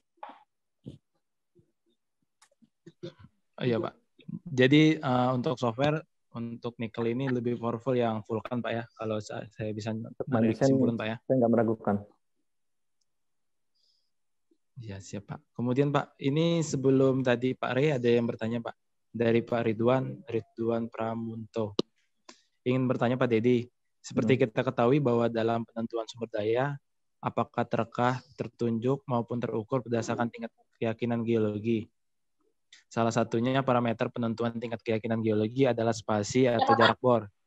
Menurut pengalaman Bapak, berapa jarak atau spasi pengeboran dalam menentukan estimasi sumber daya khususnya di nikel? Karena dalam SNI 4726 2019 maupun di KCMI 2017 itu tidak diatur jarak atau spasi pengeborannya, Pak. Oke, makasih Pak buat pertanyaannya. Jadi sebenarnya untuk kalau kita kalau kita pikir secara logika ya, ketika kita melakukan pemboran ya, mana lebih akurat, jaraknya lebih dekat atau jauh? Karena itu akan berhubungan dengan interpolasi data. Ketika kita punya data yang spasinya dekat, jadi statistik yang kita gunakan itu akan mendekati dengan realnya. Biasanya kalau di mineral nikel, yang dikatakan measure itu 25 meter spasinya ke bawah. Jadi 25 meter ke bawah itu bisa dikatakan measure. Kalau indicated itu di antara ranking biasanya 50 sampai 100. Nah, yang dia sama seperti yang tadi yang saya tunjukin di slide yang nomor 9. Kalau yang invert itu di atas 100. Katakanlah 200 sampai 400 itu dikatakan invert. Jadi sebenarnya kalau kita lihat spasi itu penting ya, jarak itu penting. Karena ketika kita mau interpolasi dia sesama misalkan limonit nih, kita kan nggak tahu di antara mereka itu ada lapisan apa gitu atau material apa. Bisa aja itu jadi membatasin. Jadi membuat data itu semakin tidak akurat. Makanya data itu dibuat semakin rapat. Contohnya di Pale itu dia lebih rapat lagi, bahkan dia 6,25 kali 6,25. Memang harga untuk pemboran itu sangat besar, tapi itu disesuaikan juga nanti dengan ekonomis enggak seperti itu. Oke. Next, Pak. Oke, siap Pak. Jadi semakin rapat titik bornya, data yang dihasilkan juga semakin rapat. Ya, tingkat keyakinan Pak, statistiknya makin lebih real. Akurat Pak ya.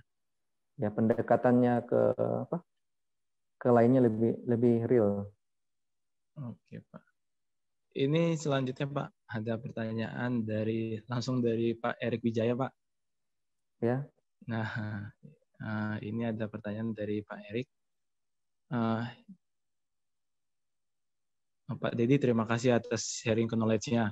Izin bertanya Pak, apakah pertambangan nikel saat ini di Sulawesi seperti pit penambangan pada Atrok Metalliferous yang berbentuk kerucut terbalik dengan bottom pit yang dalam? Ya, makasih Pak Erik buat pertanyaannya. Rata-rata kalau di nikel laterite ini, kalau secara pengalaman ya, ini open cast Pak. Seperti Bapak Erik bilang, jadi dia memakan bukit. Ada juga yang memang open pit ya, kayak punya Antam juga ada kalau nggak salah. Dia punya yang open pit. Tapi umumnya banyak di bukit-bukit gitu Pak. Jadi penambangannya nggak bisa kita kayak bikin open pit. Pasti kita akan ambil yang optimal. Ya penambangan optimal seperti yang section kita tadi ya. Dia akan menambang ke bagian ore body-nya. Ore body-nya yang menempel di bukit ya open cast seperti itu. Umumnya seperti itu open cast.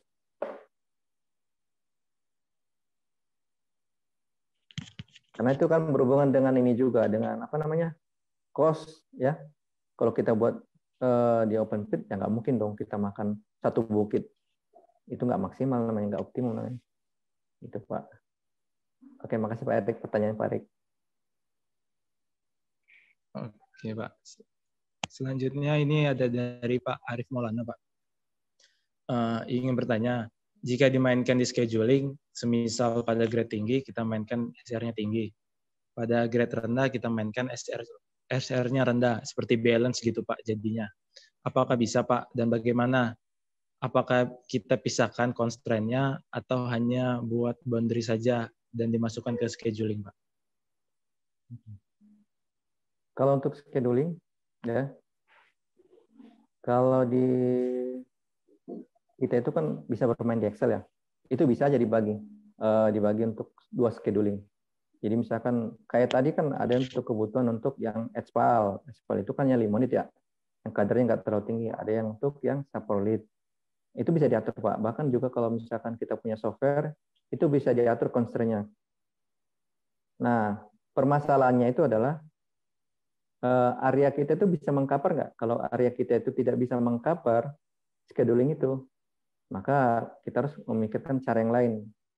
Apakah kita perlu ambil dari tempat lain? Tapi kalau bisa mengcover, artinya kalau dia bisa mengcover keperluan area ini untuk yang rendah, ambil dari sana. Kalau misalkan ini bisa mengcover kebutuhan yang tinggi, ambil di sini. Atau mungkin saja kita bisa pakai yang namanya blending, gitu, untuk mendapatkan naik atau turunnya kadarnya.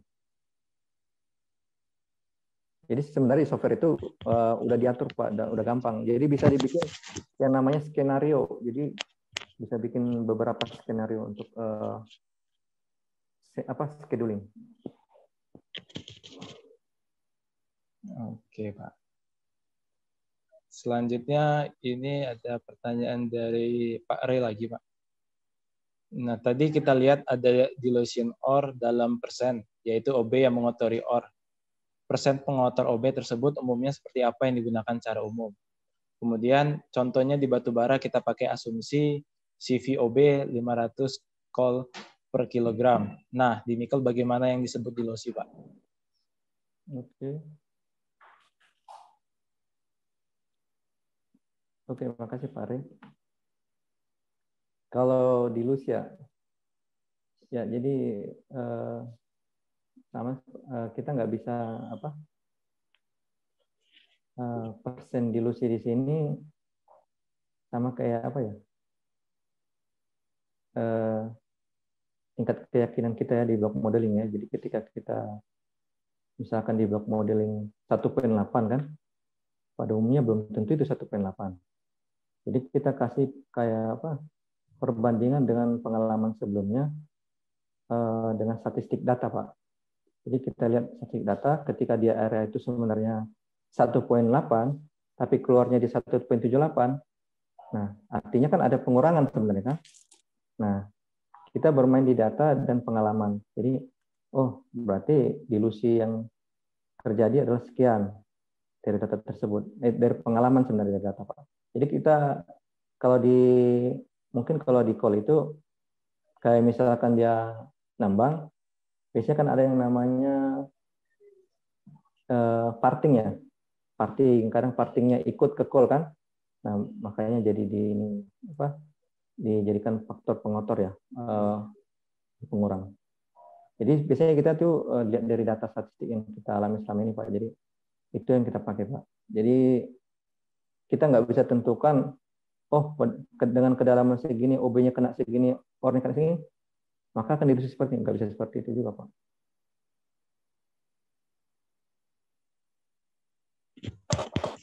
Oke.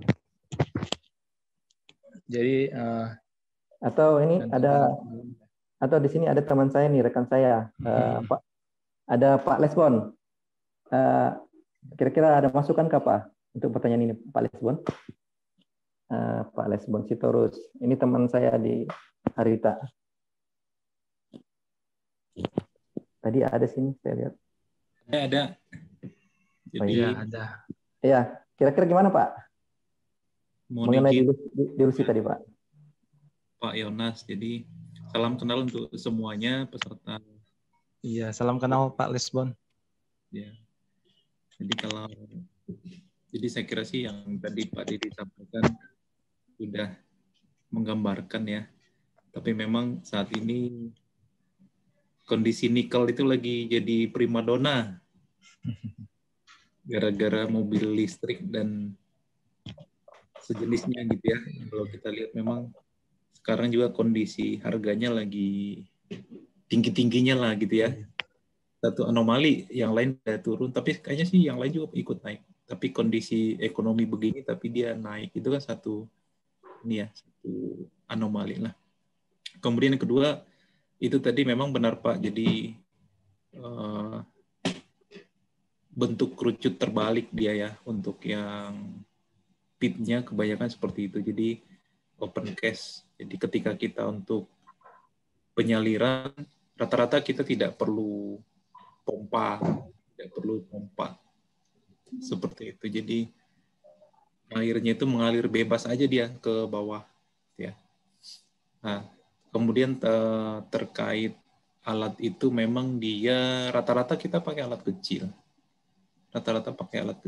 Jadi jarang yang kayak di batubara pakai PC 1000, PC 2000 gitu ya. Kita rata-rata sih paling besar biasanya PC 500, terus articulated dump truck yang 40 ton gitu ya. Rata-rata sih seperti itu. Kemudian untuk dilusi yang terakhir mungkin dari saya, jadi kita asumsikan itu beberapa pada ketebalan tertentu, ya kan, yang di atas top ore dan di bawah top ore itu akan terangkut dan tercampur menjadi ore gitu Pak. Jadi ketika kita menambang, misalnya cut off grade 15, jadi di atas top ore itu kan material dengan kadar di bawah 1,5. Nah, dari studi ketebalan ukuran alat, terus kira-kira berapa meter rata-rata secara empiris dia yang akan jadi pengotor. Biasanya mungkin 50 cm, 30 cm, 40 cm gitu ya. Nah, di software itu kita bisa simulasikan juga. Jadi ketika dia 40 cm top ore ke atas, ke arah OB itu mencampur ke total OR, nah berapa penurunan grade-nya. Begitu juga yang di bawah gitu ya. Jadi ketika overdig lah, terlalu banyak digali gitu ya, di atas maupun di bawah gitu. Nah, berapa penurunan grade dari original block modelnya gitu. Itulah yang kita pakai untuk faktor dilusi. Faktor dilusi bisa macam-macam, Pak. Jadi bisa kita apply overall untuk seluruh IUP gitu ya. Bisa juga kita kalau mau detail dia per area gitu. Jadi per bukit ini berapa dia dilusinya, per bukit sana berapa, bukit sana berapa. Tapi kurang lebih gambarannya begitu. Jadi dari top OR ke atas, katakanlah 30 cm OB akan kemakan, misalnya kadar 1,4, nah dia akan mengotori OR yang kadar 1,6. Nah, di software nanti kita hitung berapa dia penurunan grade-nya dari block model original, itulah dia akan jadi faktor dilusinya. Kira-kira seperti begitu, Pak Dedi. Pak Yonas, terima kasih. Baik, Pak Respon. Terima kasih banyak, Pak Respon. Ya. Oke, siap. Terima kasih Pak Lisbon untuk tambahannya Pak. Kemudian ini ada pertanyaan lagi dari Pak Chandra. Mungkin ini pertanyaan yang tadi sih Pak. Untuk scheduling ya, untuk yang most powerful itu softwarenya software Vulkan Pak. Itu sudah dijelaskan tadi sama Pak Dedi. Kemudian ini lanjut dari Pak Mas Agus. Izin bertanya Pak.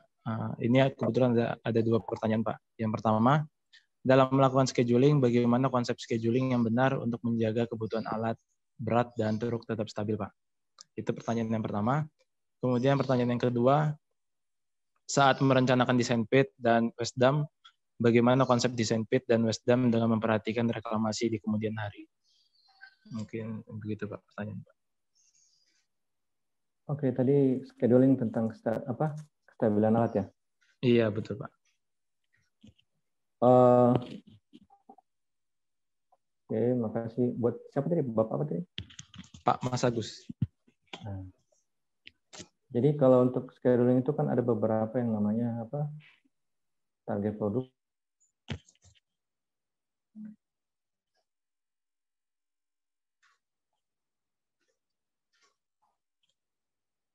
Itu keluar Bim ya? Ya, siapa? Siap, Pak. Lanjut, Pak. Ya, Pak.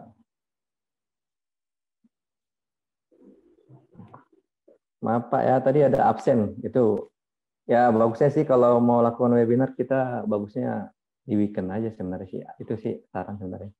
Tapi ya nggak apa-apa. Ini tadi saya minta maaf, tadi ada absen dulu. Siap, Pak. Oke. Jadi kita itu untuk menstabilkan alat itu sebenarnya tidak bisa juga ya. Kadang kan medannya pekerjaan itu kan berbeda-beda ya. Kadang hujan, kadang jalannya kurang bagus. Pasti ada yang namanya breakdown atau apa namanya kerusakan atau perbaikan. Jadi nggak bisa kita katakan alat itu akan stabil terus. Pasti akan dipengaruhi ada medan pekerjaan. Ya. Belum lagi misalkan jaraknya yang jauh, kemudian maintenance-nya juga perlu, karena kan setiap mesin itu kan perlu maintenance juga. Jadi kita nggak bisa menentukan, oh alat saya akan stabil terus ini, nggak akan rusak.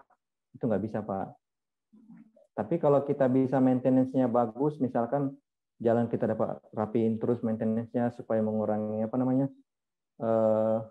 kerusakan terhadap alat, kemudian misalkan operatornya juga kita bisa jamin dapat menggunakan alat dengan efektif. Nah, itu juga kita nggak bisa jamin sebenarnya.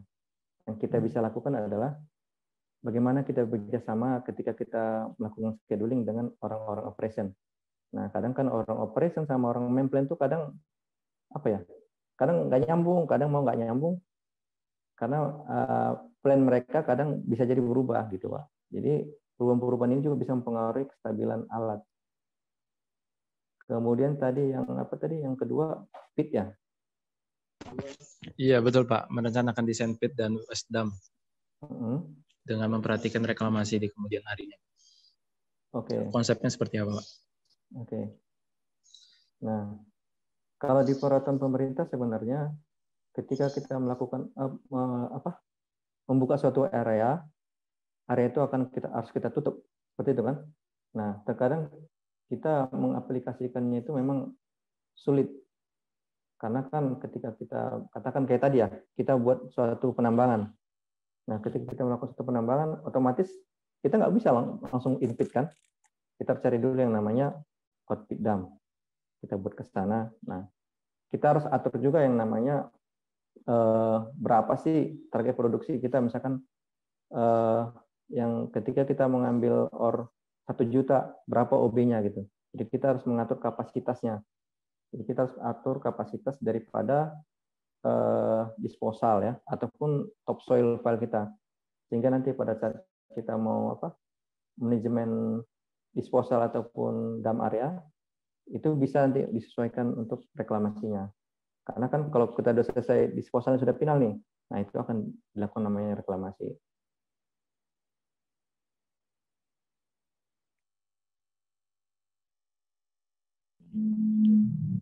Oke, Pak. Kemudian ini ada pertanyaan dari Putri Anastasia. Ya. Izin bertanya, Pak. Sehubungan dengan metode penambangan di perusahaan Bapak bekerja, dalam hal ini menggunakan metode open cast, bagaimana untuk penanganan air yang dilakukan, terutama pada saat musim penghujan, Pak? Oke. Itu saja, Pak. Terima kasih, Mbak Putri. Ya. Sama seperti yang dikatakan Pak Lesmon itu, kalau kita ini adalah open cast ya, jadi air itu turun sendiri ya di bukit. Jadi kita harus siapkan namanya sedimen pond ya. Jadi kita harus kasih catchment area ya. Jadi kita harus siapin dulu air itu akan bakal turun kemana gitu. Nah, jadi kita harus siapkan yang namanya disposal sedimen pond ya, 2 atau 3 kompartemen ya untuk penyaringan nanti. Nanti barulah kita menghubungkannya dengan namanya paritan atau ditch ya. Jadi kira-kira penyebaran air itu akan datang dari mana?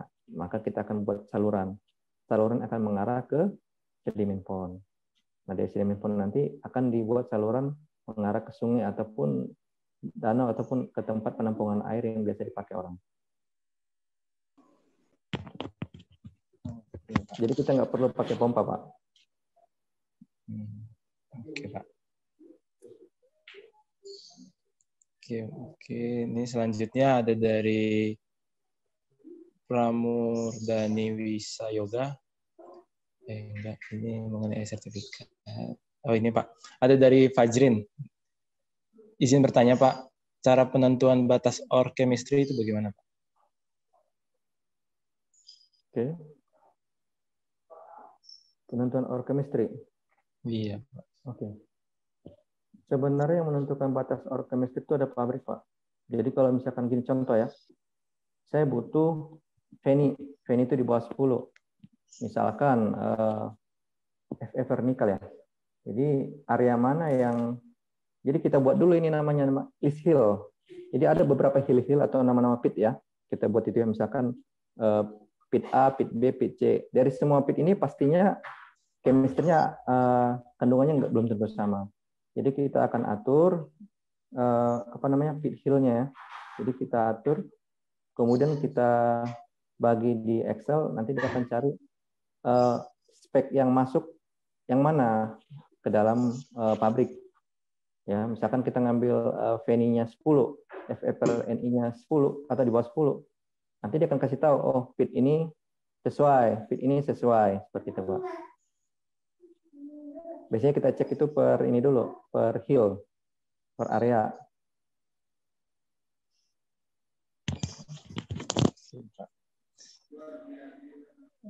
Selanjutnya ini ada dari Pak Paki. Izin bertanya, Pak. Mengenai penggunaan data pengolahan pada slide. Untuk input water table-nya berdasarkan apa ya, Pak? Mungkinkah setiap perencanaan lereng baru perlu dilakukan pemboran sumur air bawah permukaan? Ya.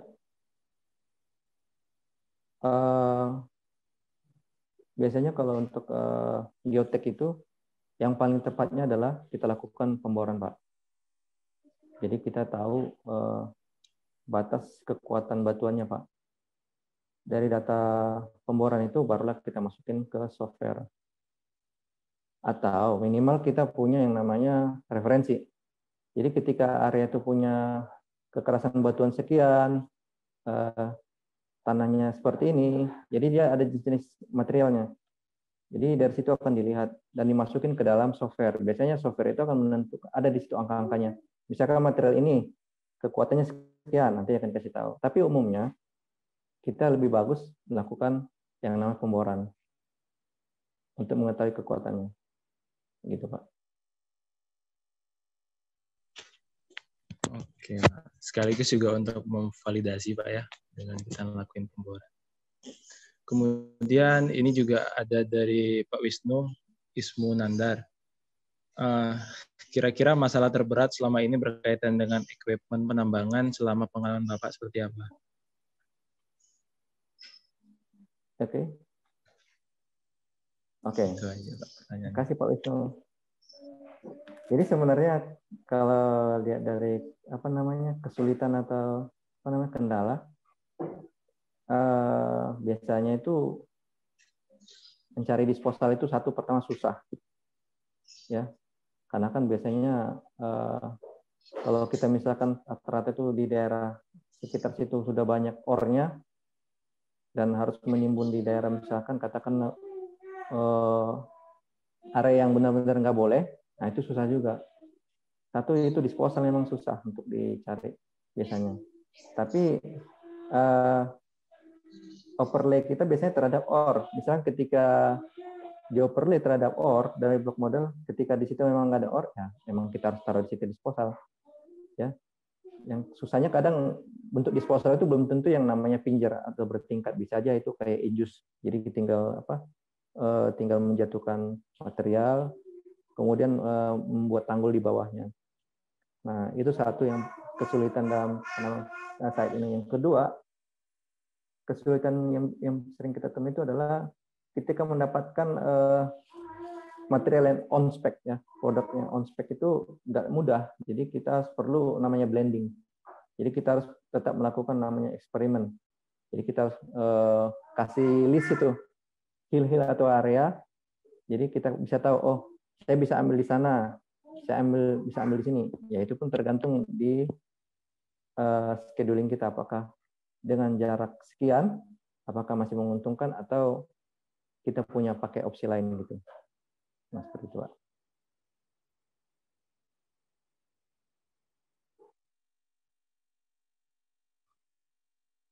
Halo? Halo? Ya, Pak. Ya. Oke, ini selanjutnya dari Mang Bani, Pak. Untuk balance grade tinggi dengan SR tinggi, grade rendah dengan SR rendah, bagaimana ya, Pak? Apakah pakai constraint yang dipisah atau cuma boundary? Atau bagaimana ya, Pak? Terima kasih. Constraint grade tinggi dengan SR tinggi gitu ya? Tinggi, iya Pak. Grade rendah dengan SR rendah, bagaimana ya, Pak? Oke. Jadi untuk mendapatkan yang on spec itu memang susah, Pak. Kadang kita kan dapat yang spek tinggi tapi SR tinggi kan, punya SR rendah, grade-nya sekian. Nah biasanya sama seperti tadi, kita melakukan hill list, kita list dulu area-area tadi untuk menghindari hal seperti itu. Jadi ketika kita punya seperti itu bisa diatasin. Jadi kita bisa memanage scheduling itu dengan baik.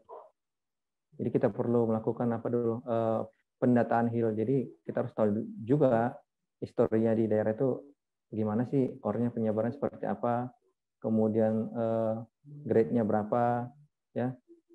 Nah, seperti itu, Pak. Oke, Pak. Ini tadi kebetulan ada Pak Wisnu Ismunandar yang sudah resign. Ini ada yang mau ditanyakan, Pak? Perihal pertanyaan tadi, Pak, sebelumnya mungkin ada tambahan atau bagaimana? Pak Wisnu, dipersilakan, Pak.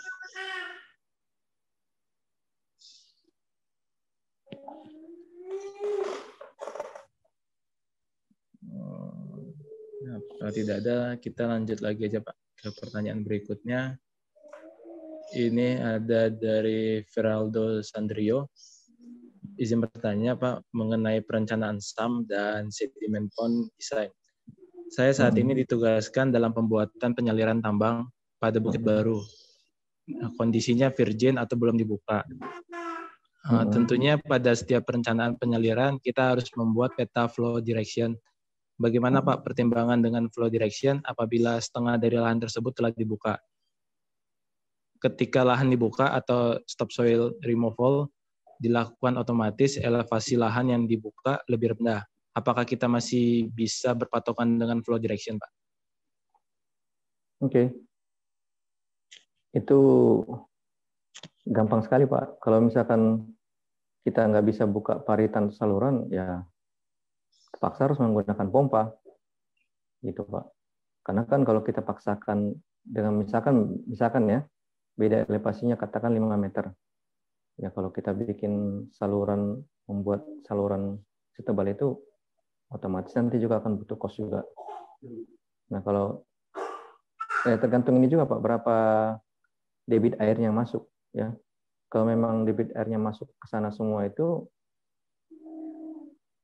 ya bisa kemungkinan kita butuh pompa.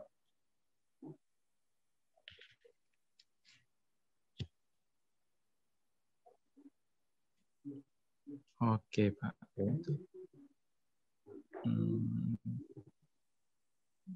Oke, mungkin begitu jawabannya Pak Feraldo. Kemudian ini Pak, ada pertanyaan lagi dari siapa?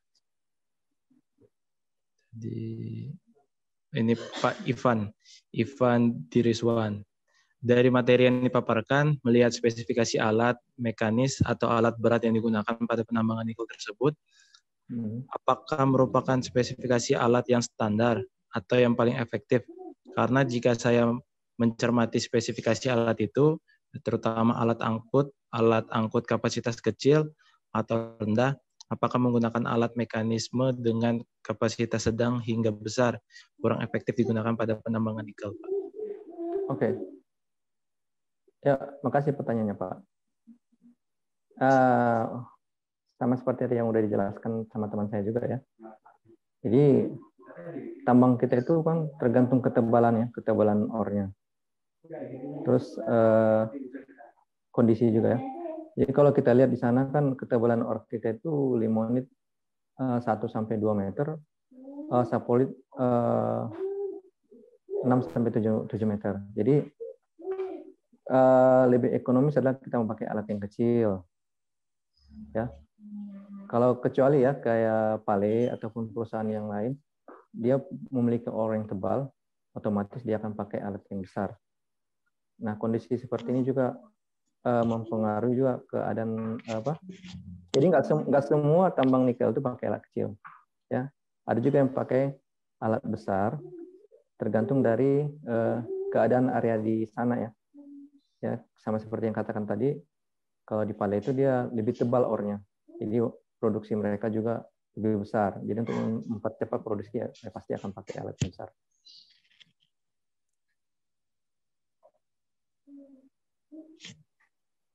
Oke. Satu lagi, kemudian kalau ini ada pertanyaan lagi dari. Oh ya Pak, silakan dilanjut Pak. Satu lagi ya, kalau biasanya kalau untuk yang orang tipis itu, kenapa harus memakai alat-alat yang kecil? Biasanya itu lebih maksimal. Dia akan mengurangi yang namanya ilusi. Jadi ketika dia mau ngambil sesuatu bagian di bawahnya, dia nggak akan terambil banyak pengotornya gitu. Lebih apa namanya optimal gitu. Kalau dibanding dengan pakai alat yang besar.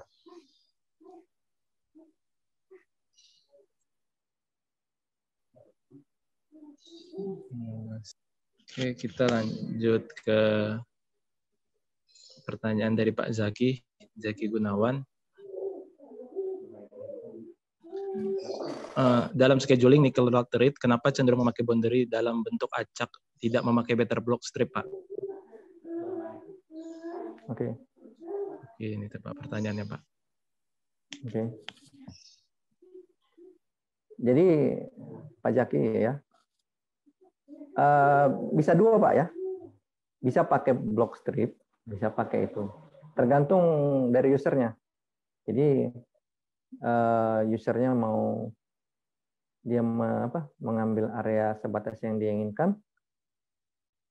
Nah, itu bisa pakai yang misalnya katakanlah satu boundary ini tahun pertama dengan boundary sebenarnya bukan acak sih, sebenarnya itu boundary sudah ditentukan ya, karena dilihat dari hill tersebut yang on spec yang area ini seperti itu kan. Jadi nggak bisa dikatakan nggak serapi blok model nggak serapi batubara. Kalau batubara kan pakai strip block ya. Jadi harus pakai strip block untuk yang pengambilan batubaranya, jadi lebih teratur. Nah sebenarnya kita pun hampir mirip dengan seperti itu, cuman kalau kita yang namanya kita itu lebih mengutamakan yang namanya on spec. Jadi yang on spec itu di mana? Kemudian biasanya kita akan menambang per elevasi. Jadi kita nggak pakai namanya strip block gitu Pak. Jadi selama boundary itu masih mencukupi untuk target produksi, nah itu akan tetap dipakai sebagai boundary tahunan gitu, atau boundary bulanan seperti itu Pak. Jadi beda dengan untuk batubara. Biasanya batubara dia kan pakai block strip ya. Jadi kalau untuk biasanya di software itu bisa pakai block strip, bisa tidak pakai. Tergantung dari user sendiri.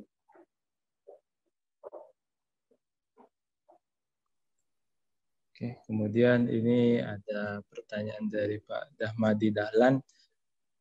Bagaimana pendapat Pak Dedi mengenai tambang nikel yang menerapkan pit tunggal, yang menerapkan in-pit, kaitannya dengan optimalisasi penambangan, Pak?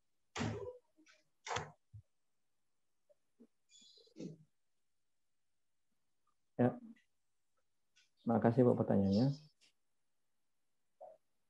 Nah kalau dia pit tunggal, itu akan susah kalau in-pit. Dia pasti butuh yang namanya OPD, out-pit dam. Kenapa? Karena ketika kita melakukan penambangan, kita harus lihat dulu area kita. Jadi yang paling penting itu safety-nya. Jangan sampai gara-gara kita kan memang ada peraturan pemerintah, memang harus itu juga ditutupkan bukaan tersebut. Tapi kita harus perhatikan juga safety. Kalau kita nggak perhatikan safety, ya bisa-bisa nanti kita ketimbun sama timbunan itu. Jadi nggak selamanya kalau yang kita katakan pit tunggal tadi ya, pit tunggal itu langsung itu semua in pit. Nggak, belum tentu. Tapi biasanya itu akan dilakukan in pit setelah tahun sekian gitu Pak. Jadi nggak bisa langsung di tahun pertama. Oke Pak. Selanjutnya, ini ada pertanyaan dari Pak Reza Alfarabi. Izin bertanya mengenai water management di tempat Bapak. Apakah ada treatment khusus untuk mengurangi ketercampuran endapan pada aliran air di sekitar tambang nikel, mengingat penambangan yang dilakukan adalah open cast, material yang mudah tererosi, luasan yang terbatas, dan curah hujan yang cukup tinggi untuk saat ini? Terima kasih Pak. Oh tadi sudah saya jelasin ya, tadi ada pertanyaannya kan? Ya, sudah dijelaskan sebenarnya, mungkin mengulangi saja. Jadi kita atur dulu arah airnya kemana ya. Nah untuk arah airnya kemana kita akan buat saluran gitu, saluran atau ditch, nanti akan menuju sedimen pond. Nanti di sedimen pond akan dilakukan namanya water treatment. Jadi perlakuan water treatment tiap kompartemen itu mungkin beda-beda. Sampai kompartemen terakhir memberikan air yang layak untuk dikonsumsi atau disalurkan ke penampungan seperti sungai ataupun yang lain-lain. Gitu Pak. Oke Pak. Jadi untuk water management tadi sudah dijelaskan juga. Ya. Jadi water treatment tetap ada Pak. Iya betul Pak. Oke. Mungkin itu Pak pertanyaan yang terakhir Pak dari kolom chat. Jadi untuk teman-teman mungkin ada yang ingin bertanya, masih kita kasih waktu sebelum bentar lagi menuju jam 12 waktunya istirahat Pak ya. Ya, kemudian untuk materi share presentasi dari Pak Dedi ini akan kami upload di website official kami bimasabartum.co.id. Jadi untuk rekan-rekan sekalian bisa mendownload materinya. Kebetulan di situ sudah ada materi dari si Bima sesi pertama sampai yang sesi ke-11. Ya. Kemudian untuk form absensi juga tadi sudah di-share sama tim kami di kolom chat. Jadi untuk teman-teman bisa mengisi link absensinya karena nantinya sertifikatnya langsung on delivery dikirimkan melalui email teman-teman sekalian.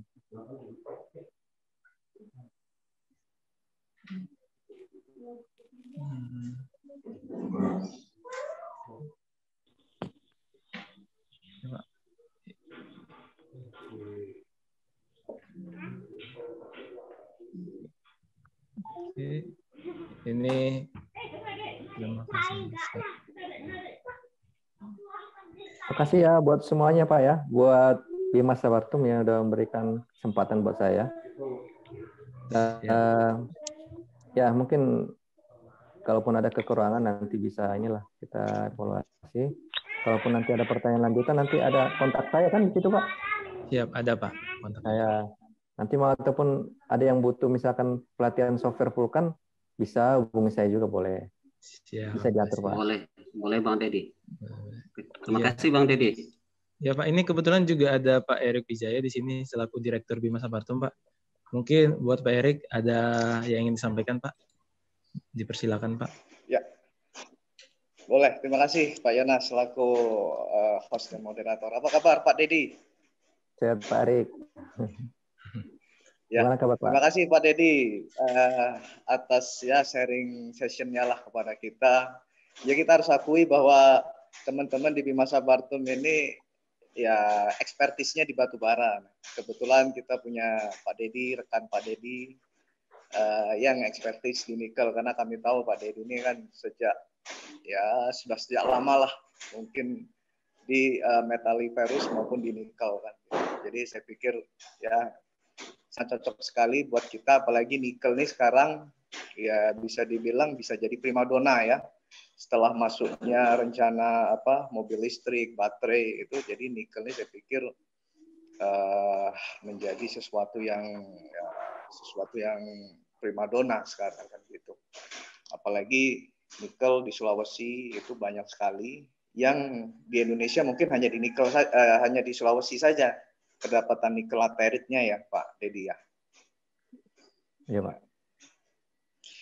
Ya, terima kasih Pak Dedi. Nanti kita sambung-sambung lagi komunikasinya.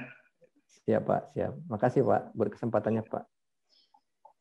Mungkin rencananya begini juga Pak Dedi, karena kita mau cobalah tool-tool software ini yang powerful, karena tadi memang ada sempat bertanya lah dari peserta terkait software apa sih yang powerful gitu kan. Ya memang ada plus minusnya lah, kita harus akui itu sebagai user. Skip misalnya powerful di batubara, kemudian Vulkan powerful di mana, terus Sulpak seperti apa, pasti ada plus minusnya lah. Tidak ada suatu software yang benar-benar 100% powerful lah, pasti ada kurang lebihnya. Nah kita ingin Pak sebetulnya mengadakan ya nanti pelatihan lah, nanti pelatihan Vulkan, nanti mungkin pelatihan Mindscape atau pelatihan yang sifatnya optimize lah, atau scheduling misalnya Whittle atau MindMax kan seperti itu. Nah harapannya nanti kita bisa berkolaborasi lagi ya Pak Dedi ya untuk Pak. Ditunggu Pak. Ya ditunggu Pak. Itu Pak Benyamin itu siap itu Pak Benyamin Saudin. Baik. Mungkin mudah-mudahan kita bisa memberikan terus manfaat kepada teman-teman Bima Sabartum Group. Kita akan berikan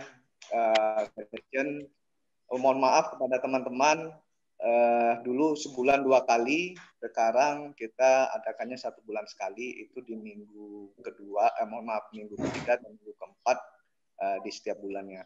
Nah, dengan topik-topik ya tentunya lebih menarik lagi, lebih applicable lagi, kemudian disampaikan oleh ya narasumber yang kompeten tentunya seperti itu. Baik, seperti itu saja. Terima kasih sekali lagi Pak Dedi dan teman-teman di Masa Bartom Group. Siap, makasih Pak. Siap, terima kasih Pak Erik. Ya, terima kasih buat teman-teman yang peserta ya. Buat stafnya Pak Erik juga yang sudah bekerja sama dan memberikan waktu. Buat Pak Lesbon juga yang sudah memberikan waktunya juga. Makasih Pak Lesbon. Oke, sebelum kita mengakhiri acara webinar hari ini, mungkin kita ada sesi foto bersama Pak. Nah, jadi untuk rekan-rekan sekalian boleh dihidupkan kameranya. Kita akan melakukan sesi foto bersama. Oke. Sebentar. Ini kita di slide yang pertama. Oke.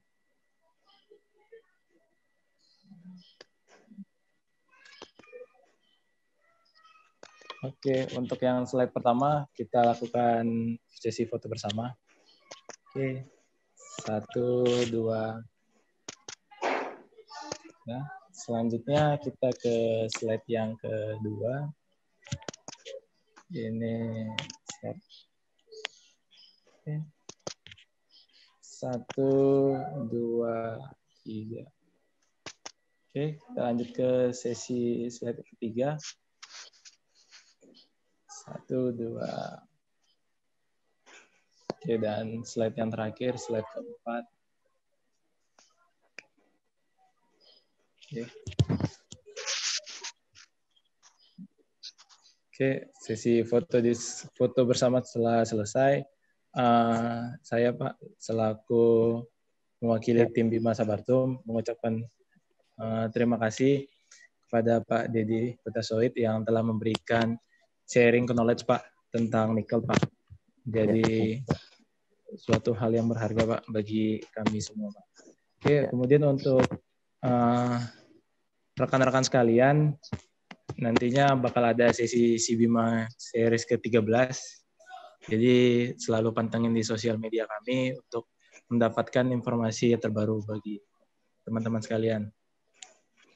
Kemudian nantinya juga ada beberapa program dari Bima Sabartum, mulai dari pelatihan software tadi yang sudah dijelaskan oleh Pak Erik. Kemudian kami juga ada beberapa program internship. Jadi untuk rekan-rekan sekalian yang tertarik boleh langsung kunjungi laman media sosial kami. Oke, akhir kata saya ucapkan terima kasih. Selamat siang. Assalamualaikum warahmatullahi wabarakatuh. Waalaikumsalam. Waalaikumsalam warahmatullahi wabarakatuh. Selamat siang. Oke, terima kasih Pak Dedi. Sehat selalu Pak. Oke, siap Terima Pak. kasih Pak Dedi. Mohon izin live Pak. Ya, siap Pak. Makasih Pak. Siap. Alhamdulillah.